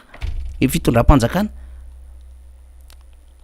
de hatramina lalana raha ny tapitapenana fotrany tambary am'izao fotoana zao ny lalana any Tsirabe any raha raitsika ambo miantsoa vato fotsy mahazo ariva amboy mena de ny tapitapenana tany sy vatovato zany lalana zany satria ho avy président ka fotrany tambary zany mampimenimenina ny olona ny toerana am'izao fotoana zao de ohatran'izay foana lizy raha andeha amina toerana anankiray zany de ohatran'izay de izay zavatra zay nefa mifandona am'le fiainan'ny malagasy reo olona mijery reo ao anatin'le fiainana mafy be tsy voatery makafy anao sy makasitraka anao daholo reo olo reo fa sao de voafitaka am'izay fa zao mitady reo fialam-boly kely ary zay ny fomba ny any amin'ny faritra zany mahay manaja am'izay olona tonga fa tsy manakosoka akorina zavatra ao anaty fony tsy marary azy ka sao de mba ho voafitaka ihany fa mba jereo ihany le zavatra mahazo an'le voaka farany mbarantsika azy député Alain Ratsimbazafy anaovantsika filazana ny hetsiky ny tiako Madagasikara satria nisy fizaham-pahasalamana maimapona zany tarehany nataony ny antoko tiako Madagasikara tamin'ny herinandro iny zay atao amin'ny boribory tany fahatelo sy tetsy amin'ny boribory tany fahaenina Ambohimanarina zany niaraka tamin'ny député Fendralambomana moa zany voafidy tao amin'ny boribory tany fahatelo sy député Todsoa Andriamampandry voafidy tao amin'ny boribory tany fahaenina fizaham-pahasalamana zay projet-ny vehivavy tima moa zany de misy famomezana fanafody ary rehefa natao zany taty amin'ny boribory tany fahaefatra taty amin'ny faritra Nosy-Patrana taty mbola hataon'izy ireo ezaka zany ny tetezana an'ireo distrika satria mitondra ny anjara birikiny eo amin'ny lafiny ara-tsosialy ny vehivavy tiako Madagasikara ary manantona amin'ny vahoaka satria de zay no azo lazaina hoe fomba anankiray ihany ko entina manamaivana amin'ny fahasaranan'ilay malagasy am'izao fotoana izao dia mizaha fahasalamana maimaim-pona efa lafo ny consultation ana-pitsabo ary mitondra ihany ko fa io nefa de maimaim-pona fa mbola mitondra fanafody am'ireo tandrifin'ny aretina zay azo hositrahan'ireo marary zay nanantona zany amaraparanantsika azy député Alain Ratsimbazafy ya marina tokoa zay nambarana namana faniry zay ary isorana moa zany eo anivon'ny vehivavy tiako Madagasikara mijery an'izay lafy ny ara-tsosialy mimpon'izay satria dia marary ho an'ny olona tokoa ny zava-misy indrindrindrindra am'izay le hoe sehatra ny fahasalamana zay moa zany de maro nefa tsy manana fahafahana tsony ny anatona an'ireny tombom-pahasalamana reny noho izay le hoe vola tsy maintsy alohany amin'ireny tombom-pahasalamana reny zay ka ho an'ny efa voatanisanao teo ny faritra ifanlalovan'zany fizaham-pahasalamana maimaim-pona ataon'ny vehivavy tiako Madagasikara zay fa tsy ho ela ihany koa ho atsika ato anatin'ny distrika Antananarivo Atsimondrano dia isitraka an'izany araky ny efa nifampiresahana tamin'ireo tompony andraikitra amin'ivon'ny vehivavy tiako Madagasikara dia mbola ho lazaina eto moa ny toerana sy ny andro izay anatanterahana an'izany fa etona de fa ilazana atsika zany fa ho avy aty anatin'ny distrika n'Antananarivo Atsimondrano ireo vehivavy tiako Madagasikara ireo hitondra nizay lafi ny fitsaboana mamaimpoana izay. Etony ihany koa ny anehoana ny fisaorana antsika rehetra zay nanaraka ny fandarana miara-manonja tamin'ity maraina ity, saorana avokoa ireo namana rehetra, nisan'izany namana Faniry, ny namana Rina Rabe Mananjara ary ny solombavam-bahoaka Jerry Randrembolaina nanatotosa ny fandarana tamin'ity maraina ity ary mbola manentana anareo hatrany zay anaraka ny fandarana isan'andro ato anatin'ny MBS sy ny Radio Mada zay anatrehantsika ireo fanehoan-kevitra mahakasika ny raharam-pirenena ary tsara fantatra ihany koa ho an'ny vahoaka malagasy mahakasika izay raharam-pirenena izay. Isaorana manokana ny namana Faniry sy ireo teknisiana izay nampita ny oronapeo sy ny oronatsary ho antsika tany atokantrano tsara avy tany namana Faniry. Eny ary dia isaorana ihany koa anao député Alain Ratsimbazafy ny ara-dalana tamin'ity latsinainy ity dia misaotra ny député Jerry Randrembolaina ihany koa sika sy ny mponina Varadrano zany navitan'izay adidin'izay tamin'ny fanarin'andro teo ny teknisiana sy ireo namana tahakan'irina zay niaraka tamintsika dia akasitrahana feno de feno dia manome fotoanantsika indray raha pitso adevitra hafa sy olombavam-bahoaka hafa indray ny ara-dalana amintsika mbola hifantoka amin'ny raharam-pirenena hatrany isika ny zavatra nambara teo dia entontsika indray ny toy ny adevitra fa hanaraka ny vaovao samihafa isika azadino ny fandarantsika isaky ny alatsinainy larobia zoma zany malaza amin'ny fitora sy fefany hitondrana loha hevitra sy amakafakana minitra vitsy mahakasika amin'ny fiainan'ny firenena. Misaotra indrindra tomplasy dokovavy veloma tompoko.